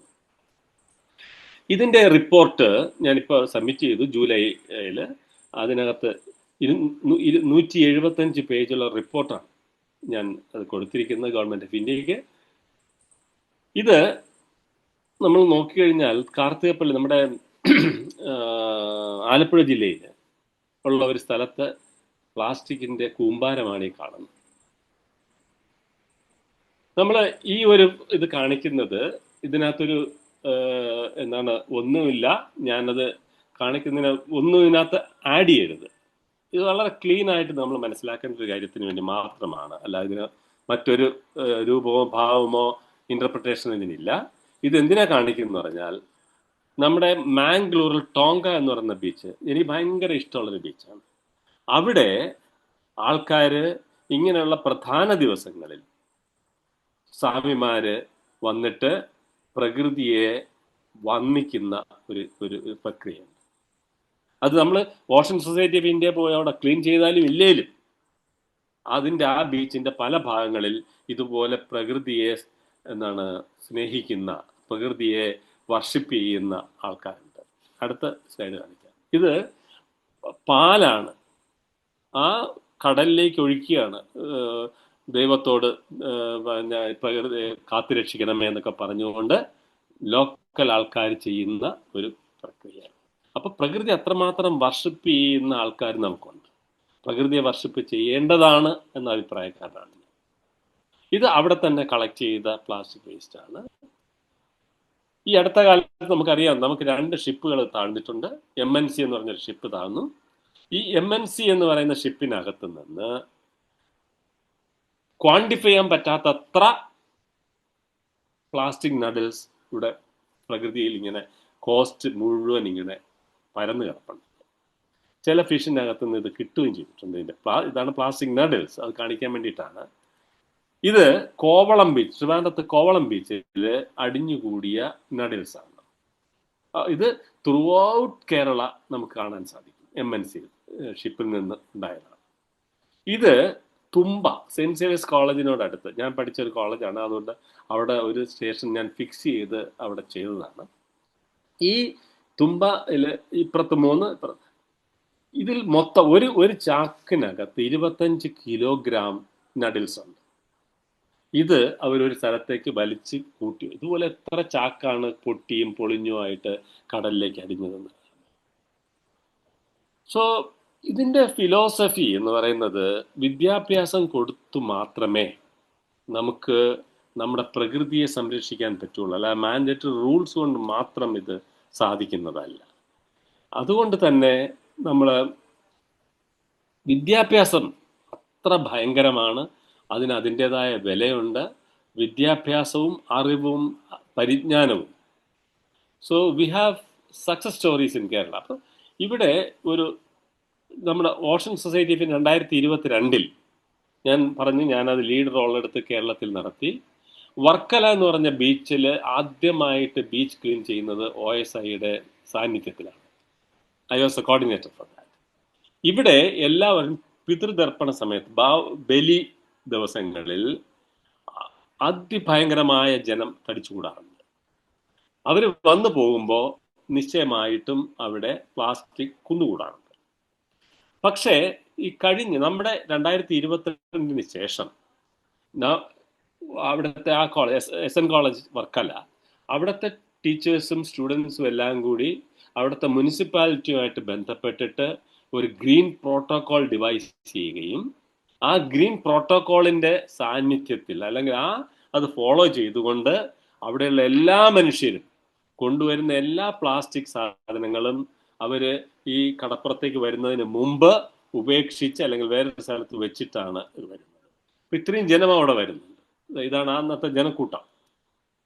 പക്ഷേ പോയി കഴിയുമ്പോൾ ആ ബീച്ച് ഉള്ള എന്താണ് ഇലയിമ അങ്ങനെയുള്ള കാര്യങ്ങളല്ലാതെ പ്ലാസ്റ്റിക് ആയിട്ട് അധികം അവിടെ ഉണ്ടാകാറില്ല. ഇത് ഞാൻ എപ്പോഴും കാണുന്നത് നമ്മൾ ചെയ്തിട്ടുള്ള ഒരു വലിയ പ്രവർത്തനത്തിൻ്റെ ഭാഗമായിട്ടാണ്. ഒരു ബീച്ചെങ്കിലും അങ്ങനെ ചെയ്യാൻ നമുക്ക് സാധിച്ചല്ലോ എന്നാണ് ഞാൻ എപ്പോഴും സന്തോഷിക്കുന്നത്. ഇത് ആ ബീച്ച് വളരെ ക്ലീനാക്കി ആ പിറ്റേ ദിവസം തന്നെ ഇത് കംപ്ലീറ്റ് ക്ലീൻ ആക്കുന്ന ഒരു പ്രക്രിയ അവിടെ നടക്കാറുണ്ട്. സോ ഇങ്ങനെ വേണം നമ്മൾ പ്രകൃതിയോട് ബന്ധപ്പെടാൻ എന്ന് കാണിക്കുന്ന ഒരു സ്ലൈഡ് ഞാൻ ഇതിനകത്ത് വെച്ചു എന്നേ ഉള്ളൂ. ഇതുപോലെ തന്നെയാണ് നമ്മളുടെ ആഭിമുഖ്യത്തിൽ നടത്തിയ യാനം എന്ന് പറയുന്ന ബീച്ചിൽ, ആന്ധ്രാപ്രദേശിൽ, അവിടെയും ഈ ബീച്ച് ഭംഗിയായി ക്ലീൻ ചെയ്യുന്നു. അത് ഗവൺമെന്റ് തന്നെ ഒരു പ്രത്യേക ഒരു ഫോഴ്സിനെ അവിടെ നിയമിച്ച് ഗ്രീൻ പ്രോട്ടോകോളിലേക്ക് പോവുകയാണ്. ഇത് യാനം. ഇതെല്ലാം ഞങ്ങൾ ചെയ്തിട്ടുള്ള പ്രവർത്തനത്തിന്റെ സക്സസ് സ്റ്റോറീസ് ആയിട്ടാണ് ഞാൻ കാണിക്കുന്നത്. നമുക്ക് ധാരാളം, അപ്പം നമ്മൾ ഒരു സൈഡിൽ എഡ്യൂക്കേഷന്റെ പ്രാധാന്യത്തെക്കുറിച്ച് കണ്ടു, മറു സൈഡിൽ നമ്മൾ എൻവയറമെന്റൽ ഇഷ്യൂസിനെ കണ്ടു. ഇപ്പോൾ നമുക്കൊരു നാഷണൽ എഡ്യൂക്കേഷണൽ പോളിസി ഉണ്ട്. ഞാനത് കൂടുതൽ ദീർഘിപ്പിക്കാതെ പറയാം. ഇവിടെ ഒരു കുട്ടിയുടെ ഡെവലപ്മെന്റൽ സ്റ്റേജിൽ പഠിച്ചു വരുന്ന up to doctorate or DSE or post doctor ആ ലെവൽ വരെ എത്തുമ്പോൾ ആ കുട്ടിയിൽ എന്തെല്ലാം വ്യത്യാസങ്ങളുണ്ടാകും, എന്തെല്ലാം ആ കുട്ടിയിൽ അടങ്ങിയിരിക്കണം, അങ്ങല്ലെങ്കിൽ അതിൻ്റെ സ്കിൽ ഡെവലപ്മെന്റിന് ഇതെന്തെല്ലാം വേണം, അവൻ പ്രകൃതിയെ സംരക്ഷിക്കുന്നതിന് അവൻ്റെ സ്കിൽ എങ്ങനെ മൾട്ടി ഡിസിപ്ലിനറി ആയിട്ട് വേണം, അല്ലെങ്കിൽ ഒരു ശാഖയും ആർട്ട് സയൻസ് എന്ന് പറഞ്ഞ് വ്യത്യാസപ്പെടുത്താതെ ഉള്ള ഒരു നാഷണൽ എഡ്യൂക്കേഷണൽ പോളിസി നമുക്ക് ഇന്നിപ്പോൾ നിലവിലുണ്ട്. അത് നമ്മൾ നോക്കിക്കഴിഞ്ഞാൽ വളരെ ഭംഗിയായിട്ട് അത് ഡിസ്ക്രൈബ് ചെയ്തിരിക്കുന്നതായിട്ട് കാണാൻ പറ്റും. ഈ ക്രിയേറ്റിവിറ്റി, അവൻ്റെ ethic and human constitution values എല്ലാം തന്നെ പറഞ്ഞുകൊണ്ട് ഞാൻ അത് ഓരോന്നും. പക്ഷെ എന്നെ ആകർഷിച്ചൊരു കാര്യം നോക്കുമ്പോഴത്തേക്ക് ഇതിനകത്ത് വളരെ ഭംഗിയായിട്ട് പോളിസീസ് പറയുന്നുണ്ട്. ഞാൻ ഓരോന്നും എക്സ്പ്ലെയിൻ ചെയ്യുന്നില്ല, ധാരാളം. ഇതിൽ നിന്നൊക്കെ മനസ്സിലാക്കുന്ന what we should conclude, if our educational programs are setting towards society oriented outlook, then education serves the purpose. It can solve not only the environmental but almost all problems, mitigate. Solve ചെയ്യാൻ പറ്റുമെന്ന് ഞാൻ പറയുന്നില്ല, but mitigate the problems. One word, if universities are established with this view, it will be a blessing. എനിക്ക് എടുത്തു പറയാനുള്ളത്, എന്നെ Mexican government ഒരു പ്രാവശ്യം ഇൻവൈറ്റഡ് വിസിറ്റിംഗ് പ്രൊഫസറായിട്ട് എന്നെ ക്ഷണിച്ചിരുന്നു. ഞാൻ അങ്ങനെ ഒരു പ്രൈവറ്റ് യൂണിവേഴ്സിറ്റിയിലാണ് പോകേണ്ടി വന്നത്. ആ മെക്സിക്കോയിൽ ആ പ്രൈവറ്റ് യൂണിവേഴ്സിറ്റിയിൽ ഓഫ്കോഴ്സ് നമ്മളെ പോലെ തന്നെ ലീഗലി കൺട്രോൾഡ് ആണ്. അവിടുത്തെ പ്രൈവറ്റ് യൂണിവേഴ്സിറ്റീസ് നമ്മളെ ഇവിടുത്തെ യൂണിവേഴ്സിറ്റീസ് പോലെ അല്ല, അവർക്ക് ഫ്രീഡം ഉണ്ട്. അവിടെ ഞാൻ കാണാൻ സാധിച്ചത് ലോകത്തൊരിടത്തും കേൾക്കാത്തതും കാണാത്തതുമായ സൊസൈറ്റി ഓറിയൻറ്റഡ് ആയിട്ടുള്ള ധാരാളം കോഴ്സുകൾ, not only for students but for local people, ആവശ്യമുള്ളവർക്ക്, ഇൻഡസ്ട്രിയലിസ്റ്റിന്, വർക്കേഴ്സിന് എല്ലാവർക്കും കിട്ടുന്ന തരത്തിൽ and skill oriented, totally society oriented courses അവിടെ നടക്കുന്നത്. At the present juncture, probably private universities are of a better choice for Kerala or India also, and for that I think some of us can work together and come forward. And thank you so much. Okay, thank you sir. വളരെ ഗഹനമായൊരു വിഷയം, വളരെ ലളിതമായി അതിൻ്റെ എല്ലാ വശങ്ങളും, വിദ്യാഭ്യാസത്തിൻ്റെ പ്രത്യേകത, അതിൻ്റെ ഉദ്ദേശം എന്താണെന്നും അത് എങ്ങനെ ഒരു സാമൂഹിക പരിവർത്തനത്തിനും വ്യക്തിയുടെ ജീവിതത്തിൽ അതെങ്ങനെ ഫലകരമായിട്ട്, സമൂഹത്തിൻ്റെ ജീവിതത്തിൽ എങ്ങനെ ഫലകരമായിട്ട് നമ്മുടെ വിദ്യാഭ്യാസ പ്രക്രിയ വിനിയോഗിക്കണം എന്നുള്ളതിനെക്കുറിച്ച് നമ്മൾ കുറേ നിമിഷങ്ങൾ കേട്ടുകൊണ്ടിരിക്കുകയായിരുന്നല്ലോ. എൻവയോൺമെൻറ്റൽ ഇഷ്യൂസ്, അത് സാറിന് സമയപരിമിതി മൂലം ഒത്തിരി കാര്യങ്ങൾ പറയാൻ കഴിഞ്ഞില്ലെങ്കിൽ പോലും വളരെ ഗൗരവമായ വിഷയങ്ങളാണ് സാറ് ചർച്ച ചെയ്തത്. വിദ്യാഭ്യാസത്തിലൂടെ അതിൻ്റെ പ്രകൃതി ദുരന്തങ്ങൾ അല്ലെങ്കിൽ പ്രകൃതിക്കുണ്ടാകുന്ന ആഘാതങ്ങൾ ലഘൂകരിക്കാൻ കഴിയും എന്ന് സാറ് വളരെ വ്യക്തമായിട്ട് ഈ സെഷനിലൂടെ നമ്മൾ പങ്കുവച്ചു. പ്രത്യേക സന്തോഷവും സ്നേഹവും നന്ദി അറിയിക്കുന്നു. നമുക്ക് തുടർന്ന് ഓപ്പൺ ഫോറം ഉണ്ട്. അതിന് മുമ്പായിട്ട് പതിവ് പോലെ അനൗൺസ്മെൻറ്റ്സ് ഉള്ളത് ഇതിൻ്റെ സംഘാടകൻ കൂടിയായ VI ജേക്കബ് സാറ് ഇപ്പോൾ അഡ്മിൻ കൂടിയായ VI ജേക്കബ് സാറ് അനൗൺസ്മെൻറ്റ്സിനുള്ള കാര്യങ്ങൾ പങ്കുവയ്ക്കുന്നതാണ്. താങ്ക് യു അച്ഛൻ. അടുത്ത വെബിനാറിനെ കുറിച്ചുള്ള അനൗൺസ്മെന്റ് നടത്തിക്കൊള്ളട്ടെ. നമ്മുടെ അടുത്ത വെബിനാർ 274ാമത് ലൈവ് വെബിനാർ പതിവ് പോലെ അടുത്ത ശനിയാഴ്ച ഒക്ടോബർ 14-ാം തീയതി, അത് 18-ാം തീയതി 8:30 മണിക്ക് തന്നെ രാത്രി ഉണ്ടായിരിക്കുന്നതാണ്. അന്ന് മുഖ്യ പ്രഭാഷണം നടത്തുന്നത് പ്രമുഖ സൈക്യാട്രിസ്റ്റ് ആയ ഡോക്ടർ അരുൺ B. നായർ ആയിരിക്കും. അന്നത്തെ വിഷയം how to sharpen your memory, നിങ്ങളുടെ ഓർമ്മശക്തി എങ്ങനെ വർദ്ധിപ്പിക്കാം എന്നതായിരിക്കും അന്നത്തെ വിഷയം. അന്ന് ഇതേ ലിങ്കിലും ഇതേ പാസ്വേഡിലും വെബിനാറിൽ പ്രവേശിക്കാവുന്നതാണ്. അടുത്ത വെബിനാറിലേക്ക് ഏവരെയും സസന്തോഷം ക്ഷണിക്കുകയും ചെയ്യുന്നു. ഇത്രയുമാണ് അനൗൺസ്മെന്റ് ആയിട്ട് പറയാനായിട്ടുള്ളത്. തുടർന്ന് ഓപ്പൺ ഫോറം ആണല്ലോ, നിങ്ങളുടെ ചോദ്യങ്ങൾ, സംശയങ്ങൾ ചോദിക്കുന്നതിനും ഉള്ളൊരവസരമാണ്. നമ്മുടെ പതിവ് പോലെ സിസ്റ്റത്തിൽ ഹാൻഡ് റൈസ് ചെയ്ത് കഴിഞ്ഞാൽ അതിൻ്റെ ക്രമം അനുസരിച്ച് വിളിക്കുന്നതാണ്. ഇപ്പോഴ് ആദ്യം Shebin John Samuel video on ചെയ്ത് സംസാരിക്കും. നമ്മൾ സംസാരിക്കുന്ന വളരെ ചുരുക്കമായിട്ട് സംസാരിച്ചാൽ എല്ലാവർക്കും, കൂടുതൽ ആളുകൾക്ക് സംസാരിക്കാനുള്ള അവസരം ഉണ്ടായിരിക്കും. സാറേ, ജയചന്ദ്രൻ സാർ ഇവിടുത്തെ ഒരു പതിവ് അനുസരിച്ച് ഓരോരുത്തരും പങ്കുവയ്ക്കുന്ന ചോദ്യത്തിന് അതാത് സമയത്ത് തന്നെ മറുപടി പറഞ്ഞു പോകുന്ന രീതിയാണുള്ളത്. ഓക്കെ, ഷെബിൻ ജോൺ സാമുവൽ സംസാരിക്കാം. താങ്ക് യു അച്ഛൻ. സാർ വളരെ ഇൻഫോർമേറ്റീവ് ആയിരുന്നു, വളരെ നന്നായിട്ട്. എനിക്ക് തോന്നുന്നു ആ ഫോട്ടോസും ഒക്കെ വളരെ ഇമ്പാക്ട്ഫുൾ ആയിട്ട് പ്രസന്റ് ചെയ്തതിന് വളരെ നന്ദി. എനിക്ക് 2 പോയിന്റ്സ് ആണ് എനിക്ക് സാറിനോട് ചോദിക്കണം എന്ന് തോന്നി. ചോദിക്കുകയോ അല്ലെങ്കിൽ എൻ്റെ സജഷൻസ് ആയിട്ടോ ആണ്. സാറിന് എൻ്റെ ഒപ്പീനിയൻ അറിഞ്ഞാൽ കൊള്ളാം. ഫസ്റ്റ് തിങ്, എനിക്ക് തോന്നുന്നു എഡ്യൂക്കേഷൻ കൂടാതെ എക്സ്പീരിയൻസ് ഒരു ഭയങ്കര വലിയ ഫാക്ടറാണ്. എക്സ്പീരിയൻസ് പറഞ്ഞാൽ ഈ വലിച്ചെറിയുന്നതല്ല. ഞാനിപ്പോൾ ഇവിടെ ബോംബെയിൽ ഗിർഗാവ് ചൗപ്പാട്ടി എന്ന് പറഞ്ഞ ബീച്ച് ക്ലീനിങ്ങിന് പോയി. ഞാനൊരു NGO ആയിട്ട് അസോസിയേറ്റഡ് അവിടെ, CMC എന്നും പറഞ്ഞു. അപ്പോൾ പോയി കഴിഞ്ഞപ്പോൾ അത് ക്ലീൻ ചെയ്യാൻ പോയപ്പോൾ മിൽമയുടെ ഈ പാലിന്റെ കവറാണ്. അപ്പം നമ്മൾ ഈ കവറുകളും പ്ലാസ്റ്റിക്കും എല്ലാം വലിച്ച് നമ്മുടെ ഒരു ചാക്കുണ്ട്, ആ ചാക്കിനകത്ത് നിറച്ച് അങ്ങ് കരയെ കൊണ്ടുവെക്കണം. അത് കഴിഞ്ഞ് BMC എടുത്തുകൊണ്ട് പോകും. അതാണ് നമ്മുടെ ടാസ്ക്. അപ്പോൾ അത് ചെയ്തപ്പോൾ ഈ കവറുകൾ എനിക്ക് അന്നൊരു 10-20 കവറെങ്കിലും കിട്ടി. കവറുകളെല്ലാം മൂലയ്ക്കാണ് ആൾക്കാർ കട്ട് ചെയ്തേക്കുന്നത്. ആ കോർണറിൽ ഇങ്ങനെ കട്ട് ചെയ്തേക്കും. അപ്പം അതിനകത്ത് മണ്ണ് കയറി അത് എനിക്ക് പൊക്കാൻ തന്നെ പറ്റുന്നില്ല. പിന്നെ കീറി കാരണം ആ മണ്ണോടുകൂടി അത് ചാക്കിനകത്തിട്ടാൽ ഞാൻ അത്രയും ഭാരം ചുമക്കണം. അപ്പൊ ഞാൻ അത് കൈവച്ച് പിന്നെ കീറി മണ്ണ് കളഞ്ഞിടേണ്ടി. അതിൽ പിന്നെ ഞാൻ വീട്ടിൽ വന്ന് പാൽ എപ്പോഴൊക്കെ ഞാൻ റയറായിട്ടേ പാല് പൊട്ടിക്കാറുള്ളൂ. പക്ഷെ പാല് പൊട്ടിക്കുമ്പോഴും ഞാൻ എൻ്റെ വൈഫിൻ്റെ അടുത്തും പറയും കുറുകെ ഫുള്ള് നീളത്തിലൊന്ന് കീറണം എന്ന് പറയും.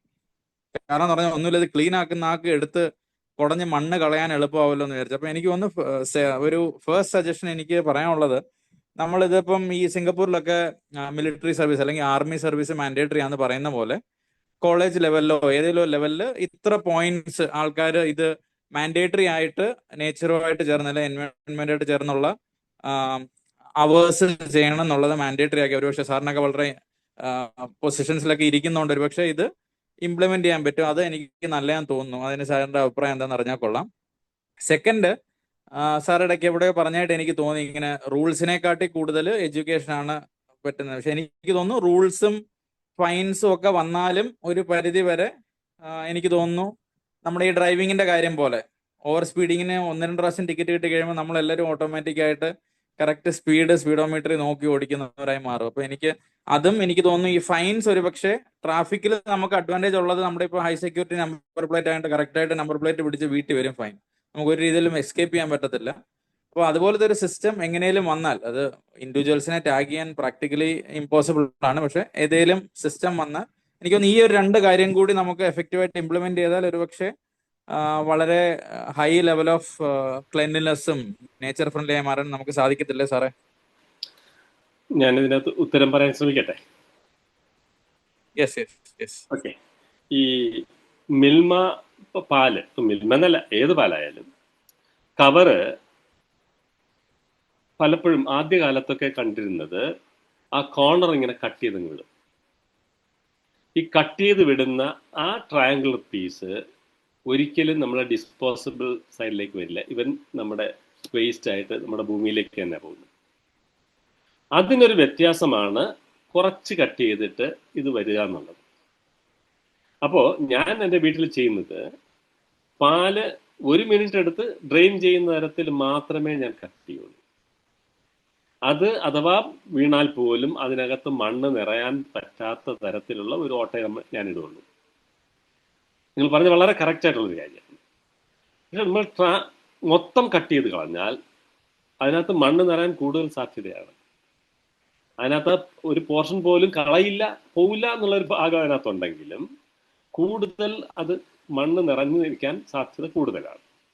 അതുകൊണ്ട് ഒരു ചെറിയ ഇൻസെഷൻ എന്ന് വെച്ചാൽ നമ്മൾ 1 മിനിറ്റ് ഒന്ന് വെയിറ്റ് ചെയ്യുക എന്നുള്ള കാര്യം മാത്രമേ ഉള്ളൂ.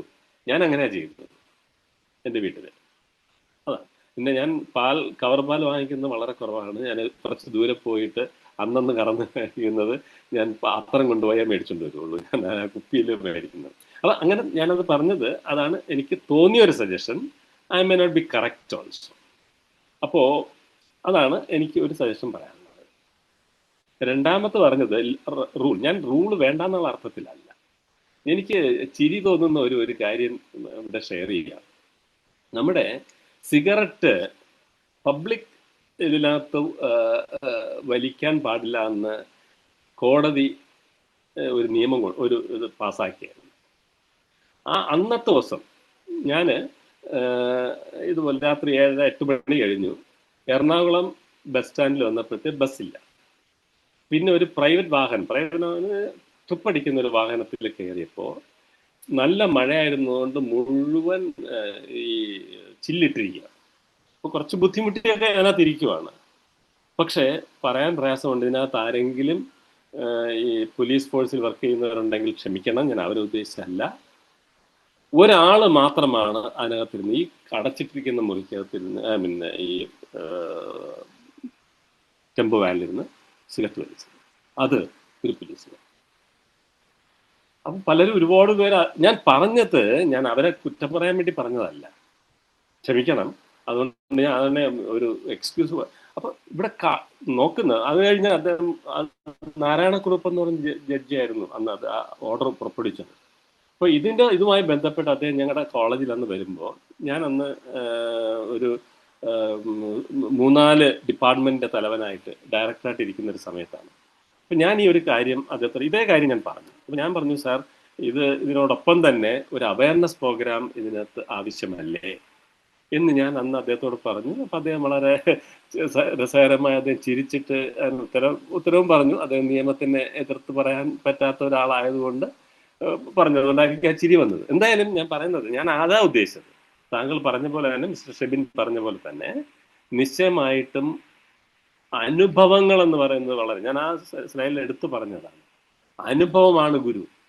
അനുഭവമില്ലാത്ത ആർക്കും ഇത് ചെയ്യാൻ സാധിക്കും. അപ്പോൾ കുട്ടികളെ അനുഭവമുള്ള സ്ഥലത്തേക്ക് കൊണ്ട് എത്തിച്ചു കഴിഞ്ഞാൽ ഒരു പക്ഷേ നമുക്ക് കുറച്ചുകൂടി നമ്മൾ പറയുന്ന തരത്തിലേക്ക് എത്താൻ പറ്റും. എനിക്ക് മറ്റൊരു കാര്യം, ഞാൻ വളരെ ചെറുതായിരിക്കുമ്പോൾ, ഞാൻ തിരുവനന്തപുരത്ത് ജനിച്ചു വളർന്ന ആളാണ്. എൻ്റെ ഡോക്ടറേറ്റും പോസ്റ്റ് ഡോക്ടർ വർക്ക് വരെ ഞാൻ ട്രിവാൻഡ്രത്താണ്. നെയ്യാറ്റിൻകര ഒരു സ്ഥലത്ത് പോയിട്ട് വരുമ്പോൾ ഇതുപോലെ ഒരു പ്രൈവറ്റ് ഒരു ടെമ്പോ വാനിലാണ് വരുന്നത്. അന്ന് ഒരു പാക്കറ്റ് ബിസ്ക്കറ്റ് മേടിച്ചിട്ട് നമ്മൾ വരുമ്പോഴത്തെ വിശന്ന് നമ്മൾ ബിസ്ക്കറ്റ് മേടിച്ച് കഴിച്ചു. പക്ഷെ ഒരു ഫോറിനർ ആ ബിസ്ക്കറ്റ് വാങ്ങിച്ചിട്ട് ആ കവറ് അയാൾ ചുരുട്ടിക്കുട്ടി കയ്യിൽ വെച്ചേക്കുമായിരുന്നു. ഏതാണ്ട് 15-20 കിലോമീറ്ററോളം അദ്ദേഹം കയ്യിൽ വെച്ചിട്ട് പുള്ളി ഇങ്ങനെ ചുറ്റും നോക്കിയിട്ട് ഇടാനൊരു സ്ഥലമില്ല. പുള്ളിക്ക് തോന്നി ഒരു പക്ഷേ അതിനകത്ത് എന്തോ ഒരു തോന്നിയിട്ട് എന്നോട് ചോദിച്ചു, where can I keep this waste? ഞാൻ പറഞ്ഞു, it is not kept everywhere, I will place it എന്ന് പറഞ്ഞാൽ അയാളുടെ കയ്യിൽ നിന്ന് ഞാൻ മേടിച്ചിട്ട് ഞാൻ കൊണ്ടുവന്ന് എന്ത് ചെയ്യാനാ, എവിടെ കൊണ്ടിടാനാ? This is situation. അന്ന് എൻ്റെ മനസ്സിലേക്ക് ആയത് കൂടിയ ഒരു ഇതാണ്, അനുഭവമാണ്. ഞാൻ അനുഭവത്തിന്റെ കാര്യം പറയുന്നത്. നമ്മുടെ രാജ്യത്ത് പോലും ഇല്ലാത്ത ഒരാള് 15 കിലോമീറ്ററോളം ഒരു എന്താണ് ബിസ്ക്കറ്റ് കവറ് കയ്യിൽ ചുരുട്ടി പിടിച്ചിട്ട് നിവർത്തിയില്ലാതെ എന്ത് ചെയ്യുമെന്ന് എൻ്റെ അടുത്ത് വന്നിട്ട് മാന്യത കൊണ്ട് ഞാൻ കയ്യിൽ മേടിച്ചിട്ട് ഞാൻ തിരിച്ചുകൊണ്ട് ചെയ്തത് എവിടെയെങ്കിലും ഇങ്ങോട്ട് ഇടണ്ടേ? അങ്ങനെ ഒരു സ്ഥലമില്ല. This is situations. അനുഭവം എന്ന് പറയുന്നത് നിശ്ചയമായിട്ടും mister Shebin what you said is very correct. അനുഭവങ്ങളാണ് ഗുരു. പക്ഷെ റൂൾസ് വേണ്ടെന്നല്ല. റൂൾസ് തീർച്ചയായിട്ടും വേണം. റൂള് ഫോളോ ചെയ്യണം. ഒരാൾ അനുഭവം ഉണ്ടെങ്കിലും അവൻ റുട്ടീനായിട്ട് ഒരു റെഗുലറായിട്ട് ഗൈഡഡ് ആയിട്ട് ചെയ്യണമെങ്കിൽ റൂൾസ് വേണം. ഇത് രണ്ടും സൈഡ് ബൈ സൈഡാണ്. പക്ഷെ അനുഭവമാണ് അവനത് അനുവർത്തിക്കാൻ അവനെ സഹായിക്കുന്നു എന്നുള്ളതാണ് എൻ്റെ പക്ഷം. അടുത്ത രാജു ഫിലിപ്പ് സാറാണ്. Raju Philip sir. Thank you professor Jayachandran sir ഇന്നത്തെ ഈ അവതരണം അല്ലെങ്കിൽ ഈ പ്രഭാഷണം വളരെ യൂസ്ഫുൾ ആയിരുന്നു. വളരെയധികം ടേക്ക് അവേസ് ഒരുപാടുണ്ട്. അതായത് വിദ്യാഭ്യാസം കൊണ്ട് നമ്മുടെ പരിസ്ഥിതി പ്രശ്നങ്ങൾ കുറയ്ക്കാൻ സാധിക്കുമോ? ഒരു പരിധി വരെ സാധിക്കും മാത്രമാണ് സർവാധികം എനിക്ക് തോന്നുന്നത്. കുറച്ചൊക്കെ പറ്റുമെങ്കിൽ പൂർണ്ണമായി സാധിക്കണമെങ്കിൽ നമ്മളൊക്കെയും മാതൃകളാകണം. അല്ലെങ്കിൽ നമ്മളൊക്കെ മറ്റുള്ളവർക്ക് മാതൃകകളായിട്ട് പ്രവർത്തിക്കണം. ഈ സാർ തന്നെ ഒരുപാട് ചെയ്തതായ പ്രവൃത്തികളെ കുറിച്ചുകൂടെ പറഞ്ഞു. അതുകൊണ്ട് വ്യക്തമായിട്ട് PPT പവർ പോയിന്റ് പ്രസൻറ്റേഷൻ കൂടിയും ഫോട്ടോസിൽ കൂടിയൊക്കെയും അവതരിപ്പിച്ച് നിങ്ങൾക്ക് വളരെയധികം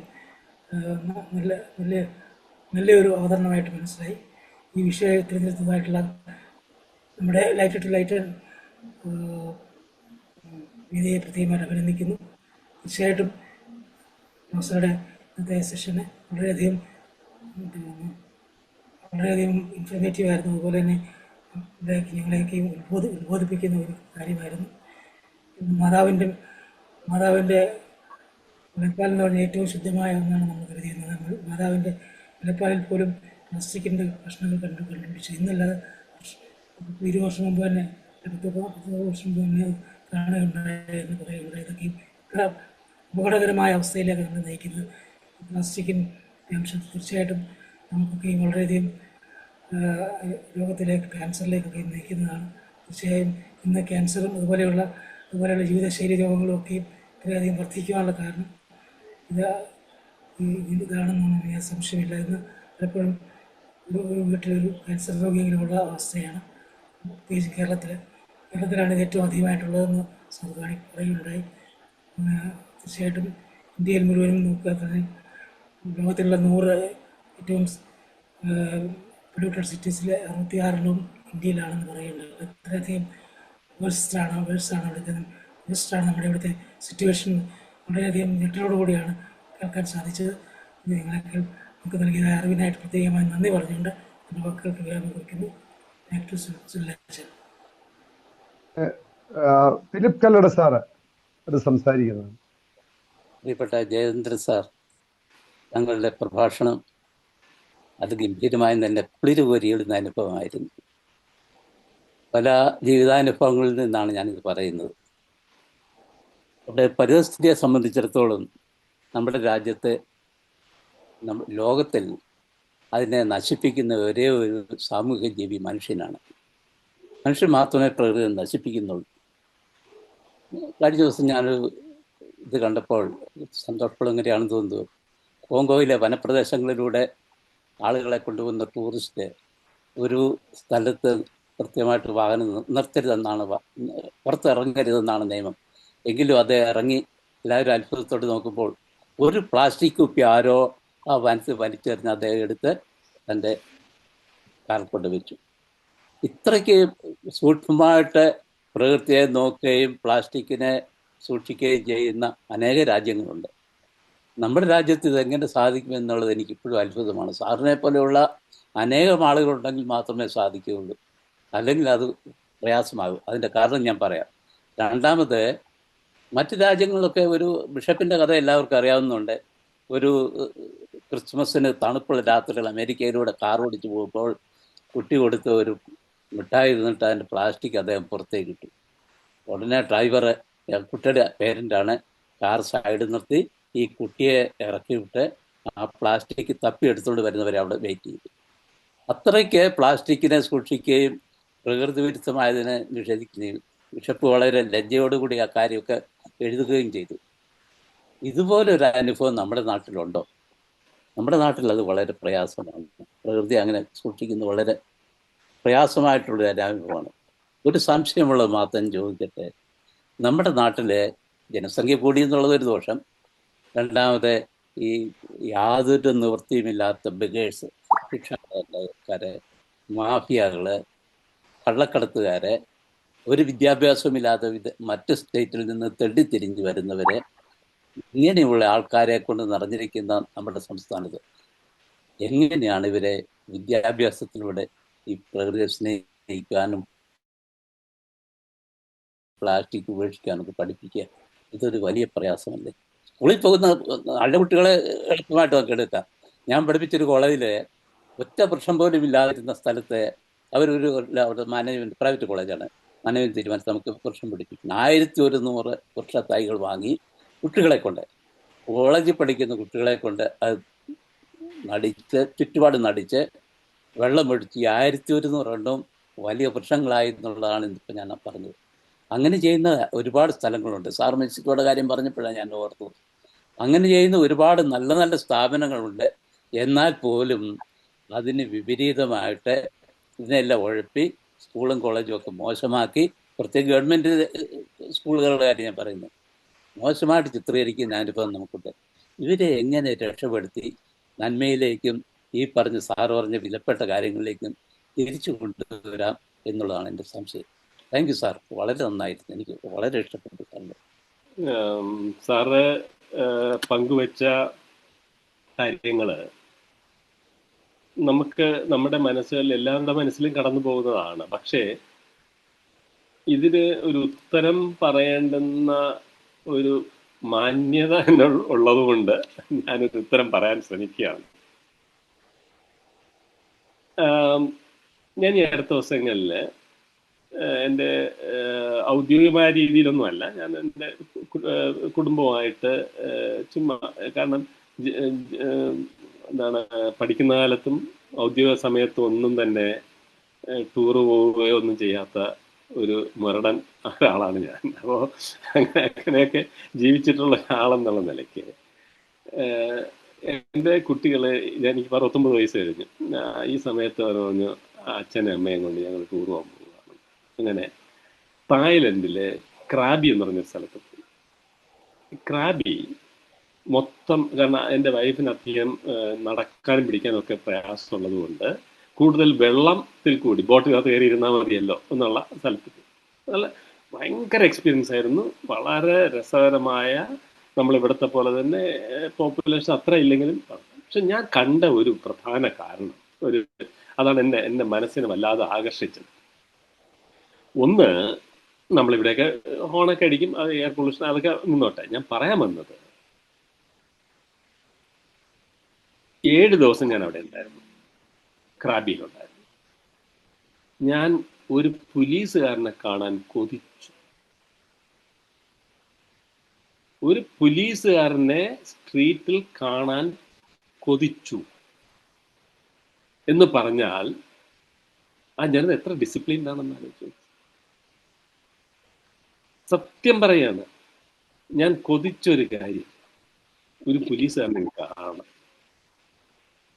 ഞാൻ പറഞ്ഞു വന്നത്, അവിടെ ഏറ്റവും കൂടുതൽ പ്ലാസ്റ്റിക് ഉപയോഗിക്കുന്നു. ഞാൻ ഇന്ന് എൻ്റെ വീട്ടിൽ ഇരിപ്പുണ്ട്. അവിടെ ഉപയോഗിക്കുന്ന പ്ലാസ്റ്റിക് തിക്ക് പ്ലാസ്റ്റിക് ആണ്. നമുക്ക് പല പ്രാവശ്യം അത് തന്നെ ഉപയോഗിക്കാൻ പറ്റുന്ന തരത്തിലുള്ള പ്ലാസ്റ്റിക്. രാവിലെ എണീറ്റ് നമ്മൾ ആ താമസിക്കുന്നതിൻ്റെ മുന്നിലോട്ട് ചെന്ന് നിന്നാൽ കൃത്യമായിട്ട് വണ്ടി വന്ന് കോർപ്പറേഷൻ്റെ, മുനിസിപ്പാലിറ്റി, ലോക്കൽ സെൽഫ് ഗവൺമെൻറ് ആകാം, വന്നിട്ട് കൃത്യമായി അത് ശേഖരിച്ചുകൊണ്ട് പോകുന്നത് കാണാം. അപ്പോൾ ഈ 2023 ഞാൻ ഈ പ്ലാസ്റ്റിക് NIT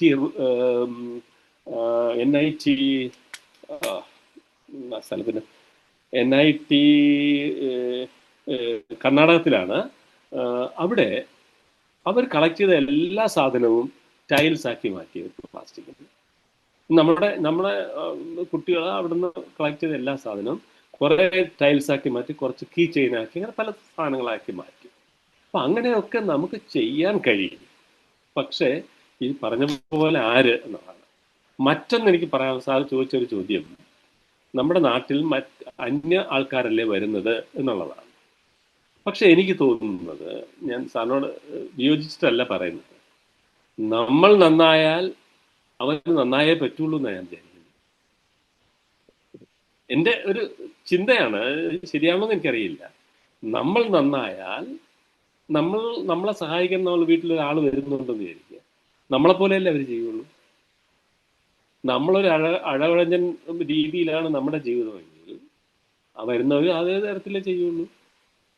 അപ്പോൾ ഒരു പക്ഷേ നമ്മുടെ ഒരു ഡിസിപ്ലിൻ ലൈഫിൽ, നമ്മുടെ റൊട്ടീൻ ലൈഫിൽ, നമ്മുടെ ഒരു ഓർഗനൈസ് മീൻസ് ഞാൻ ഉദ്ദേശിച്ചത് നമ്മളെ ഒരു ഡിസിപ്ലിനേറിയൻ ടൈപ്പ് ഓഫ് ലൈഫിൽ, അല്ലെങ്കിൽ കുറച്ചൊക്കെ ഭംഗിയായിട്ട് മാന്യമായി ജീവിക്കാൻ ശ്രമിക്കുന്ന ഒരാളാണെങ്കിൽ, അങ്ങനെ ഒരു സമൂഹത്തെ നമുക്കുണ്ടാക്കാൻ പറ്റിയാൽ തീർച്ചയായിട്ടും നമുക്കത് സാധ്യമായേക്കും എന്നേ ഞാൻ പറയുള്ളൂ. സാറിൻ്റെ അതിനോട് എനിക്ക് വിയോജിക്കാനുള്ള കഴിയുന്നത് അങ്ങനെയാണ് എനിക്ക് തോന്നുന്നത്. സാർ ഏത് കോളേജിലായിരുന്നു? ഞാൻ കർപ്പാൻ കോളേജിലെ Coimbatore.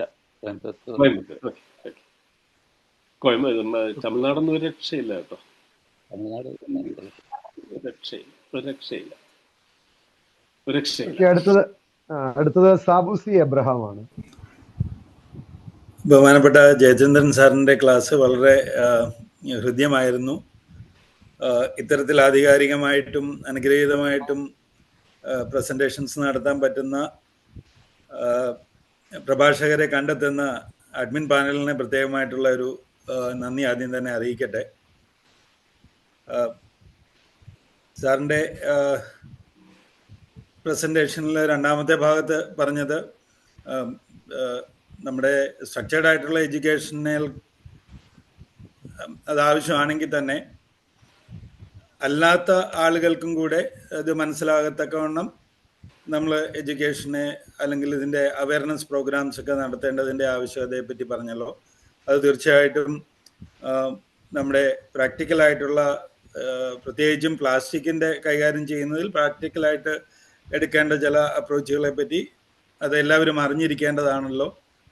Plastic in itself is not an enemy.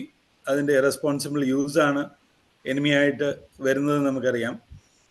രണ്ട് പ്രധാനപ്പെട്ട കാര്യങ്ങൾ സാറ് ഒരുപക്ഷെ കൂടുതൽ എഡ്യൂക്കേഷൻ ഇമ്പോർട്ടൻസ് കൊടുത്തത് കൊണ്ടാവാം ടച്ച് ചെയ്യാതെ പോയി എന്ന് എനിക്ക് തോന്നുന്നു. ഒന്ന്, മൈക്രോ പ്ലാസ്റ്റിക്കിൻ്റെ യൂസ് നമ്മുടെ ഡിറ്റർജൻറ്റിലും അല്ലെങ്കിൽ ടൂത്ത് പേസ്റ്റിലും ഇപ്പം കഴിഞ്ഞിടയ്ക്ക് ഒരു സ്റ്റഡി പറഞ്ഞത് 20 ലീഡിങ് ടൂത്ത് പേസ്റ്റുകൾ ഇൻവെട്രോ സ്റ്റഡി ചെയ്തതിൽ 20ലും മൈക്രോ പ്ലാസ്റ്റിക് കണ്ടെത്തിയെന്നാണ് കഴിഞ്ഞിടയ്ക്കൊരു സ്റ്റഡി നടത്തിയതിൽ മനസ്സിലാക്കാനായിട്ട് സാധിച്ചത്. അപ്പം ഒന്ന് മൈക്രോ പ്ലാസ്റ്റിക്കിൻ്റെ അത് എത്രമാത്രം ബാൻ ചെയ്യുകയോ എഫക്റ്റീവായിട്ട് അതിനെ കൺട്രോൾ ചെയ്യുകയോ ചെയ്യുന്നുണ്ട് എന്നുള്ളതിനെ പറ്റി സംശയമുണ്ട്. 2, സോഴ്സ് സെഗ്രിഗേഷൻ്റെ ഒരു ആവശ്യകതയെ പറ്റിയും നമ്മൾ എല്ലാവരും അറിഞ്ഞിരിക്കേണ്ടതായിട്ടുണ്ട്. പലപ്പോഴും നമ്മളത് പറയുമെങ്കിലും നമുക്ക് അതിനെപ്പറ്റി അറിവുണ്ടെങ്കിലും എത്രമാത്രം നമ്മളത് സീരിയസ് ആയിട്ട് ചെയ്യുന്നുണ്ട് എന്നുള്ളത് നമുക്കറിയത്തില്ല. ഓരോ വീടുകളിലും അത് ഉപയോഗിക്കുന്ന പ്ലാസ്റ്റിക് കഴുകി വൃത്തിയാക്കി അത് സെഗ്രിഗേറ്റ് ചെയ്ത് ഏതെങ്കിലും ഒരു ഏജൻസിയെ ഏൽപ്പിക്കാൻ പറ്റുമെങ്കിൽ അത് തീർച്ചയായിട്ടും നമുക്ക് വലിയൊരു പരിധി വരെ ഇതിൻ്റെ യൂസിനെ നമുക്ക് കൺട്രോൾ ചെയ്യാനായിട്ട് പറ്റും. നമുക്ക് പ്ലാസ്റ്റിക് ബാൻ ചെയ്യുക എന്ന് പറയുന്നത് പ്രാക്ടിക്കൽ അല്ല എന്നുള്ളത് നമുക്കറിയാമല്ലോ.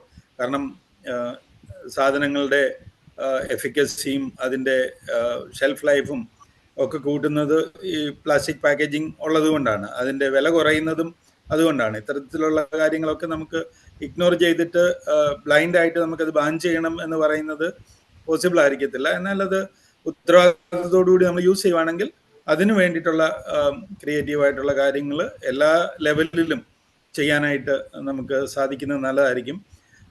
സാറിൻ്റെ പരിചയസമ്പന്നത തീർച്ചയായിട്ടും വളരെയധികമാണല്ലോ. ഞങ്ങളിവിടെ മർദ്ദമ സഭയ്ക്ക് വികസന സംഘം എന്ന് പറഞ്ഞൊരു ഓർഗനൈസേഷനുണ്ട്.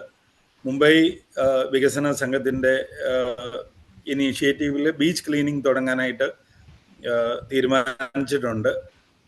ഇപ്പം ഫെബിനും അതിനകത്ത് എക്സ്പീരിയൻസ് ഉള്ളതായിട്ട് കണ്ടു. ഞാൻ ഫെബിനെ കോണ്ടാക്ട് ചെയ്യുന്നതായിരിക്കും.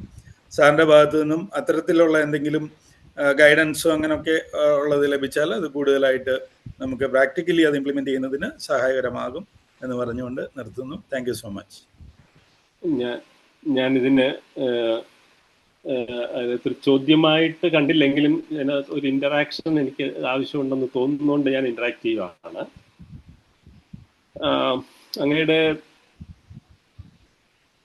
ഒരു അഭിപ്രായം ടൂത്ത് പേസ്റ്റിലൊക്കെ ഇത് കണ്ടു എന്നുള്ളതാണ്. ടൂത്ത് പേസ്റ്റിലല്ല, എല്ലായിടത്തും കാണും എന്നുള്ളത് സത്യം മാത്രമാണ്. ഇത് ഞാൻ പറയാൻ കാരണം 1987 മൈക്രോ പ്ലാസ്റ്റിക് ബ്രസ്റ്റ് മിൽക്കിൽ കണ്ടു എന്നല്ല, മൈക്രോ പ്ലാസ്റ്റിക്കിൽ നിന്ന് അല്ലെങ്കിൽ പ്ലാസ്റ്റിക്കിൽ നിന്ന് എക്സൂഡ് ചെയ്യുന്ന അതിൻ്റെ കണ്ടന്റ് അതിനകത്ത് ഡിറ്റക്ട് ചെയ്യാൻ പറ്റി എന്നുള്ളതാണ് 86 87. അപ്പം അന്നത്തെ കാലത്ത് പോലും ഇതിൻ്റെ കൺസേൺ ഉണ്ടായിട്ട് നമുക്ക് വിദ്യാഭ്യാസപരമായൊക്കെ നമ്മൾ വളരെ മുന്നിലാണെന്ന് പറയാൻ നമുക്കൊന്നും ചെയ്യാൻ സാധിച്ചില്ല എന്നുള്ളത് ഒരു സത്യം മാത്രമാണ്. പിന്നെ ഞാൻ പറഞ്ഞ എല്ലാം ഓർക്കുന്നില്ലെങ്കിലും ഞാൻ 2019 മുതൽ ഈ പ്ലാസ്റ്റിക് നിർമ്മാർജ്ജനം അല്ലെങ്കിൽ കളക്ട് ചെയ്യുന്ന ക്ലീനിങ്ങിനകത്ത് ചുക്കാൻ പിടിക്കുന്ന ഒരാളാണ്. ലോക്കലായിട്ട് 19 ഒരു വാർഡ് തലത്തിൽ 16 19 ഇതിന് 18 ഒരു കംപ്ലീറ്റ് വാർഡും പിന്നെ 22 കേരളത്തിലെ മൊത്തം ജില്ലയിൽ മാരിടൈം ഡിസ്ട്രിക്റ്റിലും പിന്നെ നടന്ന 1 2 3 4 5 പ്രാവശ്യം ചെയ്തത് മുഴുവൻ വെസ്റ്റ് ബംഗാൾ മുതൽ ഗുജറാത്ത് വരെയുള്ള എല്ലാ സ്റ്റേറ്റിലും ചെയ്തു. അങ്ങനെയൊക്കെ ഞാനൊരു കാര്യം തീർത്തും ഞാൻ ഇപ്പം തന്നെ അഷർ ചെയ്യാം. ഇത് നമ്മൾ ചുമ്മാതെ കളക്ട് ചെയ്യുകയല്ല ഞങ്ങൾ ചെയ്യുന്നത്. ഇതിനൊരു സ്റ്റാൻഡർഡൈസ്ഡ് ഫോർമാറ്റ് ഞാൻ ഉണ്ടാക്കിയിട്ടുണ്ട്. അത് ഞാൻ അയച്ചു തരാം. എങ്ങനെ അത് കളക്ട് ചെയ്യണം, കളക്ട് ചെയ്യുമ്പോൾ ഏത് മെത്തഡോളജി, എങ്ങനെ ക്വാണ്ടിഫൈ ചെയ്യണം, അതൊക്കെ നറേറ്റ് ചെയ്യുന്ന ഒരു പ്രോട്ടോകോൾ ഞാൻ ഡെവലപ്പ് ചെയ്ത് വെച്ചിട്ടുണ്ട്. അത് ഫോളോ ചെയ്ത് കഴിഞ്ഞാൽ നിങ്ങൾക്ക് ഈസി ആയിട്ട് ചെയ്യാം. ആ സമയം നിങ്ങൾ ചെയ്യാൻ ഉദ്ദേശിക്കുന്ന സമയം എന്നോട് പറയുവാണെങ്കിൽ ഞാൻ അത് നിശ്ചയമായും നിങ്ങളോടൊപ്പം അവിടെ എത്താൻ പറ്റുമോ ഇല്ലയോ എന്ന് എനിക്കറിയില്ല, നിങ്ങളോടൊപ്പം കൂടുന്നതാണ് എല്ലാ കാര്യത്തിലും. മറ്റെന്തെങ്കിലും ഞാൻ അങ്ങ് പറഞ്ഞതിനകത്ത് ഞാൻ അഡ്രസ് ചെയ്യാതെ ഉണ്ടോ എന്ന് എനിക്കറിയില്ല. ഉണ്ടെങ്കിൽ ഒന്ന് റിപ്പീറ്റ് ചെയ്താൽ ഞാൻ ഒന്ന് ഞാൻ സോഴ്സ് സെഗ്രിഗേഷൻ ആണ് പറഞ്ഞത്. സോഴ്സ് സെഗ്രിഗേഷൻ മൈക്രോ പ്ലാസ്റ്റിക് അല്ല, മൈക്രോ ബീഡ്സിനെ പറ്റിയാണ് പറഞ്ഞത്.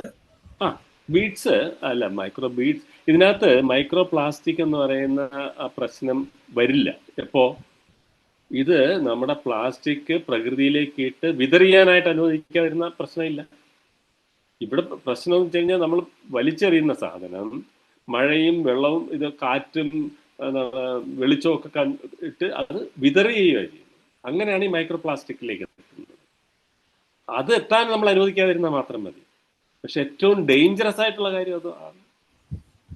ഏത് ജീവജാലത്തിൻ്റെയും ഉള്ളിലേക്ക് എത്താൻ പറ്റുന്ന ഒരു സംവിധാനമാണ് ഈ മൈക്രോ പ്ലാസ്റ്റിക്കായി മാറുക എന്നുള്ളത്.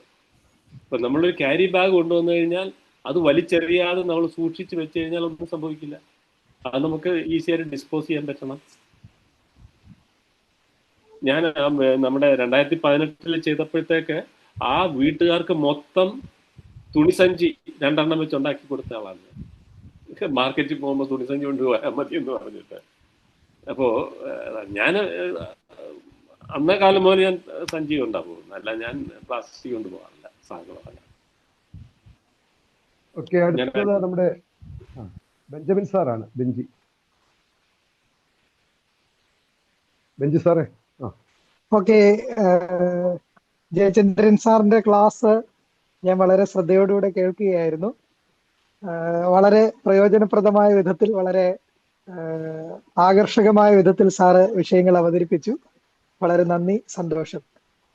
എനിക്ക് ചോദിക്കാനുള്ളത്, ഈ പ്ലാസ്റ്റിക് റീസൈക്ലിങ്ങിന് ഉള്ള യൂണിറ്റുകളുണ്ടല്ലോ, അതിനുവേണ്ടിയുള്ള സംവിധാനങ്ങൾ എങ്ങനെയാണ് നമുക്ക് ലഭ്യമാകുന്നത്? അതിനെന്ത് ചെലവ് വരും? ഒരു പ്രാദേശിക ഇടവകയിലെ, മുമ്പ് നമ്മുടെ സാബുസി എബ്രാം സാർ പറഞ്ഞതുപോലെ വികസന സംഘമോ അല്ലെ ഇടവക മൊത്തത്തിലോ ഇത്തരത്തിലുള്ള ഒരു യൂണിറ്റ് രൂപീകരിച്ച് അത് ഫലപ്രദമായിട്ട് ആ നാട്ടിലുള്ള അല്ലെങ്കിൽ ആ ചുറ്റുവട്ടത്തുള്ള എല്ലായിടത്തെയും പ്ലാസ്റ്റിക് ശേഖരിച്ച് അത് റീസൈക്ലിംഗ് നടത്തത്തക്ക വിധത്തിൽ എന്തെങ്കിലും പ്രായോഗികമായിട്ട് നമുക്ക് പ്രാദേശിക ഇടവകൾക്ക് എന്തെങ്കിലും ചെയ്യാൻ സാധിക്കുമോ? അതിന് നമ്മൾ ആരെയാണ് സമീപിക്കേണ്ടത്? അതിന് റിസോഴ്സ് പേഴ്സൺസിനെ എവിടെ നിന്നാണ് കിട്ടുന്നത്? ഇത്തരത്തിലുള്ള കാര്യങ്ങൾ അറിഞ്ഞാൽ ഞങ്ങളുടെ യുവജന സഖ്യം പോലുള്ള യുവജനങ്ങളുടെ കൂട്ടായ്മകൾ പോലുള്ളതിന് ഒരു മാർഗദർശകമാകുമെന്ന് ഞാൻ കരുതുന്നു. അങ്ങനെയുള്ള എന്തെങ്കിലും നിർദ്ദേശങ്ങൾ ഉണ്ടെങ്കിൽ അത് കേട്ടാൽ കൊള്ളാവുന്നുണ്ട്. രണ്ടാമതൊരു സംഗതി, നമ്മുടെ ഫിലിപ്പ് കല്ലട സാറ് പറഞ്ഞ സമയത്താണ് തോന്നുന്നു ഒരു ബിഷപ്പ് അദ്ദേഹത്തിന്റെ കയ്യിലുണ്ടായിരുന്ന ബിസ്ക്കറ്റിന്റെ ഇത് വെളിയിൽ കളഞ്ഞതിനെ കുറിച്ച് പറഞ്ഞല്ലോ. അതുപോലെ ജയചന്ദ്രൻ സാറും പറഞ്ഞിരുന്നു, വിദേശത്തു നിന്ന് വന്ന ഒരാള് ഒരു ബിസ്ക്കറ്റോ ബോട്ടിലോ എന്തോ കളയുന്നതുമായിട്ട് ബന്ധപ്പെട്ട് അത് എവിടെ കളയണമെന്നുള്ളതിനെ കുറിച്ച് ഒരു സംശയം പ്രകടിപ്പിച്ചതായിട്ട്. ഈ അടുത്ത സമയത്ത് നമ്മുടെ ഗതാഗത മന്ത്രി ബസ്സിനകത്ത് മിനറൽ വാട്ടറിന്റെ കാലിക്കുപ്പി സൂക്ഷിച്ചു എന്നുള്ളതിന്റെ പേരിൽ ഒരു ബസ് ജീവനക്കാരെ ശിക്ഷണ നടപടിക്ക് വിധേയരാക്കി എന്ന് കേട്ടപ്പോൾ എനിക്ക് അത്ഭുതം തോന്നിയ സംഗതി, അവരെ അപ്രീഷിയേറ്റ് ചെയ്യല്ലേ ചെയ്യേണ്ടിയിരുന്നത്? അത് വലിച്ചെറിഞ്ഞില്ലല്ലോ റോഡിലോട്ട്. അവര് ആ ബസ്സിനകത്ത് തന്നെ അത് സൂക്ഷിച്ചു.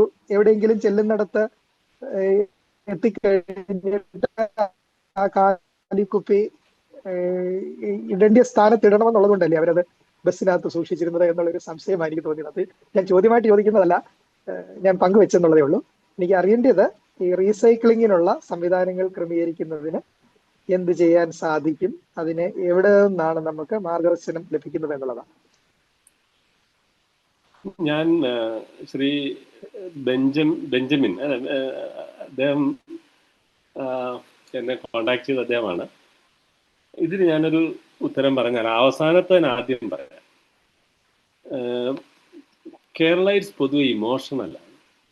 ഒരു കാര്യത്തോട് ഇമോഷണലായിട്ട്, ഞാൻ ഇമോഷണലായിട്ടുള്ള ഒരാളാണ്, എനിക്കറിയാവുന്ന അതിൻ്റെ ന്യൂനവശം എനിക്കറിയാവുന്നതുകൊണ്ടാണ്. അപ്പം അദ്ദേഹം മിനിസ്റ്റർക്ക് ഒരു ചിന്ത പോകാതെ സംഭവിച്ചു എന്നുള്ളതാണ് ഞാൻ മനസ്സിലാക്കുന്നത്. അത് ഏത് കോണ്ടെക്സ്റ്റിലാണ് അതിനകത്ത് വെച്ചതെന്നുള്ളതൊന്നും നമുക്കറിയില്ല. എന്തായാലും നമ്മൾ ഈ പറയുന്ന അവയർനെസ് പ്രോഗ്രാമും എഡ്യൂക്കേഷനും മറ്റു കാര്യങ്ങളും ഒക്കെ വരികയാണെങ്കിൽ മിനിസ്റ്ററും കുറച്ചുകൂടെ നന്നായിട്ട് പെരുമാറാൻ പഠിക്കുമെന്ന് മാത്രമേ എനിക്ക് പറയാൻ പറ്റുള്ളൂ. അദ്ദേഹം ചെയ്ത് ശരിയോ തെറ്റോ എന്നുള്ളതിനെ കുറിച്ച് എനിക്ക് ഒരു ഉത്തരം പറയാൻ സാധിക്കുന്നില്ല. പിന്നെ ഈ റീസൈക്ലിംഗ് എന്ന് പറയുന്നത് ഒരു വലിയൊരു സങ്കല്പത്തെയാണ് നമ്മൾ ഒരു മിനിറ്റ് കൊണ്ട് ഉത്തരം പറയാൻ വേണ്ടി വരുന്നത്. ഇപ്പോ ക്യാരി ബാഗുകൾ എടുത്തിട്ട് റീസൈക്കിൾ ചെയ്യുന്ന അത് പ്രോഡക്റ്റ് ഉണ്ടാക്കുന്നത്, നമ്മൾ ഒരു കാറിൻ്റെ പ്ലാസ്റ്റിക് വേസ്റ്റ് എടുത്തിട്ട് അതിനെ റീസൈക്കിൾ ഉണ്ടാകുന്ന പ്രോഡക്റ്റ്, ഇതൊക്കെ വലിയ വ്യത്യാസങ്ങളുണ്ട്. എനിക്കത് പൂർണ്ണമായിട്ടും ഒരു ടെക്നിക്കലി പറയാൻ കഴിയില്ലെങ്കിൽ പോലും നമ്മൾ എന്താണ് അതിൽ നിന്ന് ഉണ്ടാക്കാൻ ശ്രമിക്കുന്നത്, എന്ത് പ്രോഡക്റ്റാണ് ഉണ്ടാകുന്നത്, ആ പ്രോഡക്റ്റുകൾക്ക് നമുക്ക് ഏത് തരത്തിൽ അതിനെ മാർക്കറ്റ് ചെയ്യാൻ പറ്റും, എങ്ങനെയാണെങ്കിൽ മാത്രമേ ഇത് നിലനിൽക്കുകയുള്ളൂ. എന്തായാലും ആ ഒരു ഏരിയ ചിന്ത വളരെ നല്ലതാണ്. എനിക്ക് പൂർണ്ണമായും ഉത്തരം പറയാൻ പറ്റില്ലെങ്കിലും ഞാൻ ഒരു കാര്യം പറയാം.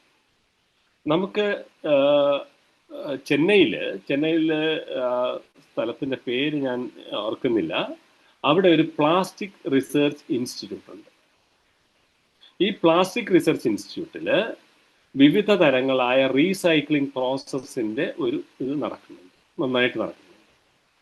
അവിടത്തെ ആൾക്കാരുമായിട്ട് നമുക്ക് ബന്ധപ്പെട്ടാൽ ഒരു പക്ഷേ അങ്ങയുടെ ഈ കാര്യത്തിന് കുറച്ചുകൂടി വ്യക്തമായ ഒരു ഉത്തരം കിട്ടും. ഒരുപക്ഷെ ഞാൻ പറഞ്ഞാൽ അത് താങ്കളെ മിസ്ലീഡ് ചെയ്യുന്നതിന് തുല്യമായി പോകുമോ എന്ന് എനിക്ക് സംശയമുണ്ട്. കാരണം ആ കാര്യത്തിൽ ഞാനൊരു പക്വതയില്ലാത്ത ഒരാളായിട്ടാണ് എനിക്ക് തോന്നുന്നത്. എന്തായാലും ഇത് തീർച്ചയായിട്ടും നമുക്ക് കിട്ടാവുന്ന ഒരു ഇതാണ്. അതിന്റെ ഡീറ്റെയിൽസ് വേണമെങ്കിൽ ഞാൻ കളക്ട് ചെയ്താൽ. സുരേഷ് സാറാണ്, ചെറിയാൻ ജോൺ. സാർ, ഓഡിയൻസ് എല്ലാം ഗുഡ് ഈവനിങ്. ഞാൻ ഇച്ചിരി ലേറ്റായിട്ടാണ് ജോയിൻ ചെയ്യാൻ പറ്റിയത്. അതുപോലെ സാറേ, ഇതിൻ്റെ എന്ന് പറഞ്ഞാൽ പ്രോപ്പർ ഡിസ്പോസലാണ് മെയിൻ പബ്ലിക് അവയർനെസ് ആണ്. Each for all and all for each എന്ന് ഐക്കാൻറ്റണി പണ്ട് പാർലമെന്റ് പറഞ്ഞ മാതിരി പലരും പറയുന്നുണ്ട്. പക്ഷേ ഞാൻ പറയുമായിരുന്നു, പ്രോപ്പർ ഡിസ്പോസൽ അത് പബ്ലിക് അവയർനെസ് ആയിരിക്കണം. പബ്ലിക്കിന് കേരളത്തിൽ 100% ലിറ്ററസി കിട്ടിയ സ്റ്റേറ്റാണ്. പക്ഷെ ആ രീതിയിൽ പോകുമ്പോൾ നമുക്ക് പിന്നെയും ഇങ്ങനെയുള്ള കാര്യങ്ങളൊക്കെ വന്ന് ഇപ്പോഴും ബോംബെയിലൊക്കെ എന്ന് പറഞ്ഞാൽ റെയിൽവേ സ്റ്റേഷനിൽ ഡ്രൈ വേസ്റ്റ്, ബിറ്റ് വേസ്റ്റ് എല്ലാം ഇത് പ്രോപ്പർ ഡിസ്പോസ് ചെയ്യാനുള്ള ഒരു പ്ലാസ്റ്റിക്കിൻ്റെ കണ്ടെയ്നർ വെച്ചിട്ടുണ്ട്. അവിടെ കുറച്ച് ചെയ്യുന്നുണ്ട്, കുറച്ചൊക്കെ ക്ലിയർ പോകുന്നുണ്ട്. പക്ഷേ കേരളത്തിൽ ലിറ്ററസി 100% ആയിട്ട് നമ്മളിപ്പോഴും ഇങ്ങനെ ഉള്ള മോശമായ രീതിയിൽ കേൾക്കും. നമുക്ക് തന്നെ വിഷമം. നമ്മൾ ഇതിലുള്ള ആൾക്കാർ എല്ലാവരും ഗൾഫ് സ്റ്റേറ്റിലും അമേരിക്കയിലും വളരെ എഡ്യൂക്കേഷനും വളരെ കൾച്ചറൊക്കെ കിട്ടിയിട്ടും പിന്നെയും ആ രീതിയിൽ പോകുമ്പോൾ നമ്മൾ എൻ്റെ അഭിപ്രായം പറയുന്നേ ഉള്ളൂ സാറേ. പിന്നെന്താ പറയുമ്പോൾ proper disposal and public awareness. കേരളത്തിൽ എല്ലാ എഡ്യൂക്കേഷനും നല്ല 100% എഡ്യൂക്കേഷനും ആ രീതിയിലുള്ള വളരെ കൾച്ചർ വളരെ ഇതിലാണ് പോകുന്നത്. പക്ഷേ പിന്നെ ഇങ്ങനെയുള്ള സോഷ്യൽ ഇമ്പാക്റ്റ് ആയാലും ഓരോ വയലൻസ് ഒക്കെ വരുന്നു, കേൾക്കാൻ വിഷമമുണ്ട്. നല്ലതായിട്ട് എല്ലാവർക്കും നല്ല എൻ്റെ അഭിപ്രായം പറഞ്ഞെന്നുള്ളൂ സാറേ. Thank you. സാർ, അതിന് എനിക്കൊരു ഇന്ററാക്ഷൻ മോഡൽ പറയാനുള്ളത്, നമ്മുടെ ഇപ്പോഴത്തെ വളർന്നു വരുന്ന തലമുറ കുറച്ചുകൂടി അവെയറാണ്. പക്ഷേ നമ്മുടെ വീട്ടിലെത്തുമ്പോൾ അതല്ല പ്രശ്നമുണ്ട്. ശരിയല്ലേ? കാരണം കുട്ടികൾ പലപ്പോഴും നന്നായിട്ട് ഡിസ്പോസ് ചെയ്യാൻ ശ്രമിക്കുമ്പോൾ നമുക്ക് പാരൻസിന് അവരോടൊപ്പം എത്താൻ പലപ്പോഴും സാധിക്കുന്നില്ല. ഇങ്ങനെ ഒരു രീതി ഞാൻ പലപ്പോഴും ശ്രദ്ധിച്ചിട്ടുണ്ട്. അപ്പോൾ അവയർനെസ് നമുക്ക് എല്ലാ സ്ഥലത്തും വേണം. സാർ പറഞ്ഞത് വളരെ കറക്റ്റാണ്, എല്ലാ സ്ഥലത്തും വേണം. അത് നമ്മുടെ വളർന്നു വരുന്ന തലമുറ കുറച്ചുകൂടി അവെയർ ആണ് എന്നാണ് ഞാൻ കാണുന്നത്. എഡ്യൂക്കേഷൻ അതിനൊരു ഇമ്പോർട്ടൻസ് ഉണ്ടായിട്ടുണ്ട്. പക്ഷെ അത് ഞാൻ ഈ പറഞ്ഞ പോലെ ലോക്കൽ പീപ്പിളിനും ഒക്കെ നമുക്ക് അത്യാവശ്യമാണ്. അത് കൊടുക്കാൻ നടന്നാൽ കൊള്ളാം. അത് വളരെ വളരെ നല്ലൊരു കാര്യമായിട്ടാണ്. നല്ല ഇൻഫർമേഷൻ. ഓക്കെ, മിക്കവാറും എല്ലാവരും റെസ്പോണ്ട് ചെയ്ത എല്ലാവർക്കും പ്രിയപ്പെട്ട ജയചന്ദ്രൻ സാറ് വളരെ വ്യക്തമായ മറുപടി പങ്കുവച്ചു മനസ്സിലാക്കുന്നു. വേറെ ആരും ഇനി പെട്ടെന്ന് ചോദിക്കാനില്ലെന്ന് ഞാൻ വിചാരിക്കുന്നു. നമുക്ക് ഔദ്യോഗികമായി നന്ദി അറിയിക്കുന്നത് ഞാൻ വിൽസൺ സാറിന്റെ വാട്സപ്പിലേക്ക് ഞാൻ ഇന്ന് അവതരിപ്പിച്ച പ്രസന്റേഷൻ അയച്ചിട്ടുണ്ട്. ആർക്കൊക്കെ വേണേലും അത് ഷെയർ ചെയ്യുന്നതിന് പ്രയാസമില്ല. Okay, thank you sir. ഇപ്പോൾ ഔദ്യോഗികമായി നന്ദി പ്രകാശിപ്പിക്കുന്നത് ഇതിന്റെ അഡ്മിൻ കൂടിയായ അഡ്വക്കേറ്റ് റോയ് ഫിലിപ്പ് സാറാണ്. റോയ് ഫിലിപ്പ് സാർ ഇപ്പോൾ നന്ദി പ്രകാശിപ്പിക്കുന്നു. ഏറ്റവും ബഹുമാനായ ഡി സുനിൽ അച്ഛൻ, ഇന്ന് ഈ സെമിനാറിന് നേതൃത്വം നൽകിയതായ professor doctor K V Jayachandran sir, ഈ സെമിനാറിൽ പങ്കെടുക്കുന്ന പ്രിയമുള്ളവരെ, കേരളത്തിന്റെ പ്രിയപ്പെട്ട കവിയായിരുന്ന ONV കുറുപ്പ് ഭൂമിക്കൊരു ചരമഗീതം എന്ന കവിത എഴുതുകയുണ്ടായി. ഇനിയും മരിക്കാത്ത ഭൂമി നിന്നാസന്ന മൃതിയിൽ നിനക്കാത്മശാന്തി, പന്തിരുകുലം പറ്റ പറയിക്കുമമ്മ നീ, എണ്ണിയാൽ തീരാത്ത തങ്ങളിൽ ഇണങ്ങാത്ത സന്തതികളെ നൊന്തുപെറ്റു, ഒന്നു മറ്റൊന്നിനെ കൊന്നു തിന്നുന്നതും കണ്ണാല കണ്ടിട്ടും ഒരുവരും കാണാതെ കണ്ണീരൊഴുക്കി നീ നിന്നു, പിന്നെ നിന്നെ തന്നെ അല്പാൽപമായി തിന്നവർ തിമിർക്കവേ ഏതും വിലക്കാതെ നിന്നു നീ സർവം സഖയായി, ഹരിതമൃദു കഞ്ചുകം തെല്ലൊന്നു നീക്കി നീ, അരുളിയ മുലപ്പാൽ കുടിച്ചു തെഴുത്തവർക്കൊരു ദാഹമുണ്ടായി, ഒടുക്കത്തെ ദാഹം നിൻ തിരുഹൃദയ രക്തം കുടിക്കാൻ. ആ കവിത മനോഹരമായി അങ്ങനെ മുന്നോട്ട് പോവുകയാണ്. അദ്ദേഹം ആസന്നമായി ഉണ്ടാകുന്ന ഭൂമിക്കുണ്ടാകുന്ന മരണത്തെക്കുറിച്ചാണ് ആ കവിതയിൽ പ്രതിപാദിച്ചത്. ആ കവിത വളരെ സജീവമായി കേരളത്തിന്റെ സമൂഹത്തിൽ ചർച്ച ചെയ്യപ്പെടുന്ന കാലഘട്ടത്തിൽ നമ്മുടെ ഫോറത്തിലുള്ള, അതുപോലെ തന്നെ ഒരു എഴുത്തുകാരൻ കൂടിയായ ശ്രീ സന്തോഷ് ജോർജ് അതിനോട് ചേർന്ന് ഒരു കവിത എഴുതുകയുണ്ടായി. ചരമഗീതം പാടുവോർ അറിയണം ഈ ധരണിയെ, മർത്യതയ്ക്കിനി മാർഗമേകാൻ കർമ്മമാർഗം തേടണം, മർത്യതയ്ക്കിനി മാനമേകാൻ കർമ്മമാർഗം തേടണം. ബഹുമാനപ്പെട്ട സന്തോഷ് ജോർജ് സാറ് ആ കവിതയോട് ചേർത്ത് പറഞ്ഞത്, അതിന് ഒരു മാനം നൽകുവാനായി നമുക്ക് കർമ്മത്തിന്റെ മാർഗം തേടണമെന്നുള്ളതാണ്. ഇന്നത്തെ ജയചന്ദ്രൻ സാറിന്റെ ക്ലാസ് എന്ന് പറയുന്നത് ഈ കർമ്മമാർഗം നമ്മെ പഠിപ്പിക്കുന്ന ഏറ്റവും മനോഹരമായ ഒരു ക്ലാസ് ആയിരുന്നു എന്ന കാര്യത്തിൽ എനിക്ക് യാതൊരു സംശയവുമില്ല. ഇത്തരം ക്ലാസ്സുകൾ നമ്മുടെ സമൂഹത്തിലെ വിവിധ തലങ്ങളിൽ, സ്കൂളുകളിൽ, കോളേജുകളിൽ, ഇടവകളിൽ, പല സമൂഹത്തിലെ വിവിധ തലങ്ങളിൽ ഇത് ഉണ്ടാവുകയും അങ്ങനെ നമുക്ക് ഒത്തൊരുമിച്ച് മുന്നേറുവാനുള്ളതായ ഒരു സാഹചര്യം ഉണ്ടാവുകയും ചെയ്യേണ്ടത് അനിവാര്യമാണ്. മനുഷ്യനായി ഉയർന്ന നിലയിലേക്ക്, ഉയർന്ന മാനവിക ബോധമുള്ള മനുഷ്യനായി വളർന്നു വരുവാൻ ആവശ്യമായ വിദ്യാഭ്യാസത്തെക്കുറിച്ചാണ് ബഹുമാനപ്പെട്ട ഡോക്ടർ ജയചന്ദ്രൻ സാറ് ഇന്ന് ഇവിടെ അവതരിപ്പിച്ചത്. അദ്ദേഹത്തിന്റെ പ്രഭാഷണത്തെക്കുറിച്ച് പറയാൻ സത്യത്തിൽ വാക്കുകളില്ല. തന്നതിൽ അവരൻ ഉള്ളുകാട്ടുവാൻ ഒന്നുമേ നരൻ ഉപായം ഈശ്വരൻ, ഇന്ന് ഭാഷ ഇത് അപൂർണമിങ്ങഹു വന്നുപോകും പിഴയും അർത്ഥശങ്കയാൽ എന്ന് കുമാരനാശാൻ പാടിയതാണ് എൻ്റെ മനസ്സിലേക്ക് ഇപ്പോൾ വരുന്നത്. അദ്ദേഹത്തിന്റെ ഏറ്റവും മനോഹരമായ ക്ലാസ്, വളരെ സൗണ്ടിന്റെ ആ ഒരു മോഡുലേഷൻ കണ്ടപ്പോൾ തന്നെ ഒരു അധ്യാപകൻ ഉണ്ടായിരിക്കേണ്ട ഇരുത്തം വന്ന ഒരു സ്വഭാവ സവിശേഷതകളും ഗുണഗണങ്ങളും എല്ലാം അദ്ദേഹത്തിൽ ഞാൻ കാണുകയുണ്ടായി. ബഹുമാനപ്പെട്ട ജയചന്ദ്രൻ സാറിന്റെ ക്ലാസ് ഞങ്ങൾക്ക് ഏറ്റവും പ്രയോജനപ്രദമായിരുന്നു. സാറിന്റെ ഇതുപോലുള്ള പ്രഭാഷണങ്ങൾ ഈ സമൂഹത്തിന് വളരെയേറെ ഗുണം ചെയ്യുന്ന കാര്യത്തിൽ യാതൊരു സംശയവുമില്ല. സാറിന് ഭാവിയിലും ഇത്തരത്തിൽ ക്ലാസ്സുകൾ നയിക്കുവാനും സമൂഹത്തിന് പ്രചോദനം നൽകുന്ന ഒരു ശക്തിയായി മാറുവാനും കഴിയട്ടെ എന്ന് ആശംസിച്ചുകൊണ്ട് ലൈറ്റ് ടു ലൈറ്റിന്റെ പേരിൽ ബഹുമാനപ്പെട്ട doctor professor K V Jayachandran സാറിനോടുള്ള ഏറ്റവും ഹൃദയം നിറഞ്ഞ നന്ദി ഞാൻ അറിയിച്ചുകൊള്ളുന്നു. ഇന്ന് ഈ സെമിനാറിന് മോഡറേറ്ററായി സേവനം അനുഷ്ഠിച്ചത് റെവറൻ ഡോക്ടർ സുനിലച്ചനാണ്. സുനിലച്ചനെ സംബന്ധിച്ചിടത്തോളം ഉള്ള പ്രത്യേകത എന്ന് പറയുന്നത്, ഞാൻ കാണുന്നത് പറയുന്നത് പ്രവർത്തിക്കുന്ന വ്യക്തിത്വമാണ്. പലപ്പോഴും തിയറികൾ പറയുക മാത്രമാണ് പലരിലും ഉണ്ടാകുന്ന സവിശേഷതകൾ. ഡോക്ടർ ജയചന്ദ്രൻ സാറിലും സാറിന്റെ പ്രവർത്തനങ്ങളെ കുറിച്ച് പറയുകയുണ്ടായി. എന്തൊക്കെ പ്രവർത്തനങ്ങൾ ഏതൊക്കെ തരത്തിൽ എങ്ങനെ ചെയ്തു കാട്ടി എന്നുള്ളതാണ് പ്രധാനം. അതുപോലെ തന്നെയാണ് ഡി സുനിലച്ചനും എന്ന് പറയുന്നത്. അദ്ദേഹവും പറയുന്നത് പ്രാവർത്തികമാക്കാൻ വേണ്ടി ശ്രമിക്കുന്ന വ്യക്തിത്വത്തിന്റെ ഉടമയാണ്. ഇന്ന് ഈ രണ്ട് കോമ്പിനേഷൻ, ജയചന്ദ്രൻ സാറും റെവറൻ ഡി സുനിലച്ചനും, ഈ രണ്ടുപേരുടെയും സാന്നിധ്യവും നേതൃത്വവും ഈ ലൈറ്റ് ടു ലൈറ്റ് സെമിനാറിന് ഏറ്റവും പ്രയോജനപ്രദമായിരുന്നു. ബഹുമാനപ്പെട്ട റെവറൻ ഡി സുനിലച്ചനോടുള്ളതായ ഏറ്റവും ഹൃദയം നിറഞ്ഞ നന്ദിയും അറിയിച്ചു കൊള്ളുന്നു. ഇന്ന് ഈ സെമിനാറിനൊക്കെ നേതൃത്വം നൽകി ഇതിനെല്ലാം പിന്നണി പ്രവർത്തകനായി നിൽക്കുന്നത് ഞങ്ങളുടെ പ്രിയപ്പെട്ട വിൽസൺ സാറാണ്. സാറാണ് ഇതിനു വേണ്ടി എല്ലാ പ്രയത്നങ്ങളും നടത്തിയത്. ഇന്ന് തുടക്കത്തിൽ ആളുകൾ ഇങ്ങനെ കുറഞ്ഞു നിന്നപ്പോൾ സാറിന് വലിയ വേദനയുണ്ടായി. അപ്പൊ ഞാനുമായിട്ട് ഷെയർ ചെയ്യുകയുണ്ടായി. എങ്കിലും ഇന്നെന്തോ നമ്മൾ പ്രതീക്ഷിച്ച അത്രയും ആള് വന്നില്ലെങ്കിൽ കൂടി സാമാന്യമായി ആളുകൾ വന്നു. എല്ലാവരോടുമുള്ള നന്ദി അറിയിക്കുന്നു. ബഹുമാനപ്പെട്ട വിൽസൺ സാറിനോടുള്ളതായ നന്ദിയും അറിയിക്കുന്നു. ഈ പ്ലാറ്റ്ഫോം ഒരുക്കി തരുന്ന ജോസ് മാത്യു നെരൂൾ അവരോടുള്ള നന്ദിയും ഈ അവസരത്തിൽ അറിയിച്ചു കൊടുക്കുന്നു. ചർച്ചയിൽ പങ്കെടുത്ത് എല്ലാ പ്രിയപ്പെട്ട ആളുകളോടും ഈ സെമിനാറിൽ പങ്കെടുത്ത എല്ലാവരോടും ഒരിക്കൽ കൂടി നന്ദി അറിയിച്ചുകൊണ്ട് ഞാൻ എൻ്റെ വാക്കുകൾ ഉപസംഹരിക്കുന്നു. നന്ദി, നമസ്കാരം. നമുക്ക് സാർ എന്തെങ്കിലും ജയചന്ദ്രൻ സാർ എന്തെങ്കിലും പറയാനുണ്ടെങ്കിൽ സാർ അൺമ്യൂട്ട് ചെയ്തിട്ട് പറഞ്ഞു സാറേ. ജയചന്ദ്രൻ സാർ പറയുന്നത് കേൾക്കാൻ പറ്റും. അല്ല, ഇതല്ല, ഞാൻ ഈ എൻ്റെ അമ്മ എഴുതിയൊരു പുസ്തകമാണ് ഓർമ്മതൻ തീരത്ത് എന്നാണ് പുസ്തകത്തിൻ്റെ പേര്. അതിനകത്ത് മുഴുവൻ കവിതകളാണ്.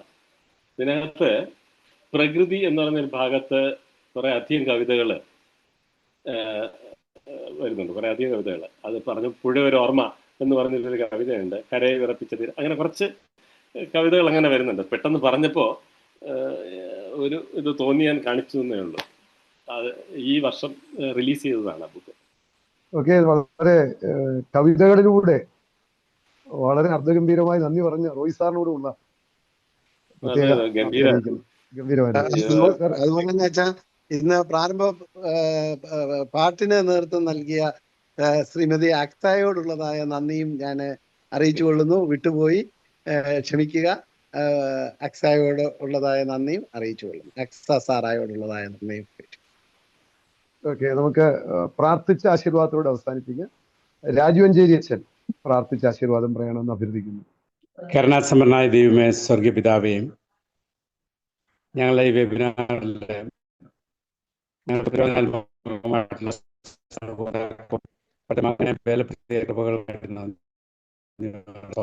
ഞങ്ങൾ ജീവിക്കുന്ന ലോകത്തെക്കുറിച്ചുള്ള ഒരു അവയർനെസ് ഞങ്ങൾക്ക് തരണമേ എന്നറിയാൻ പ്രാർത്ഥിക്കുന്നു.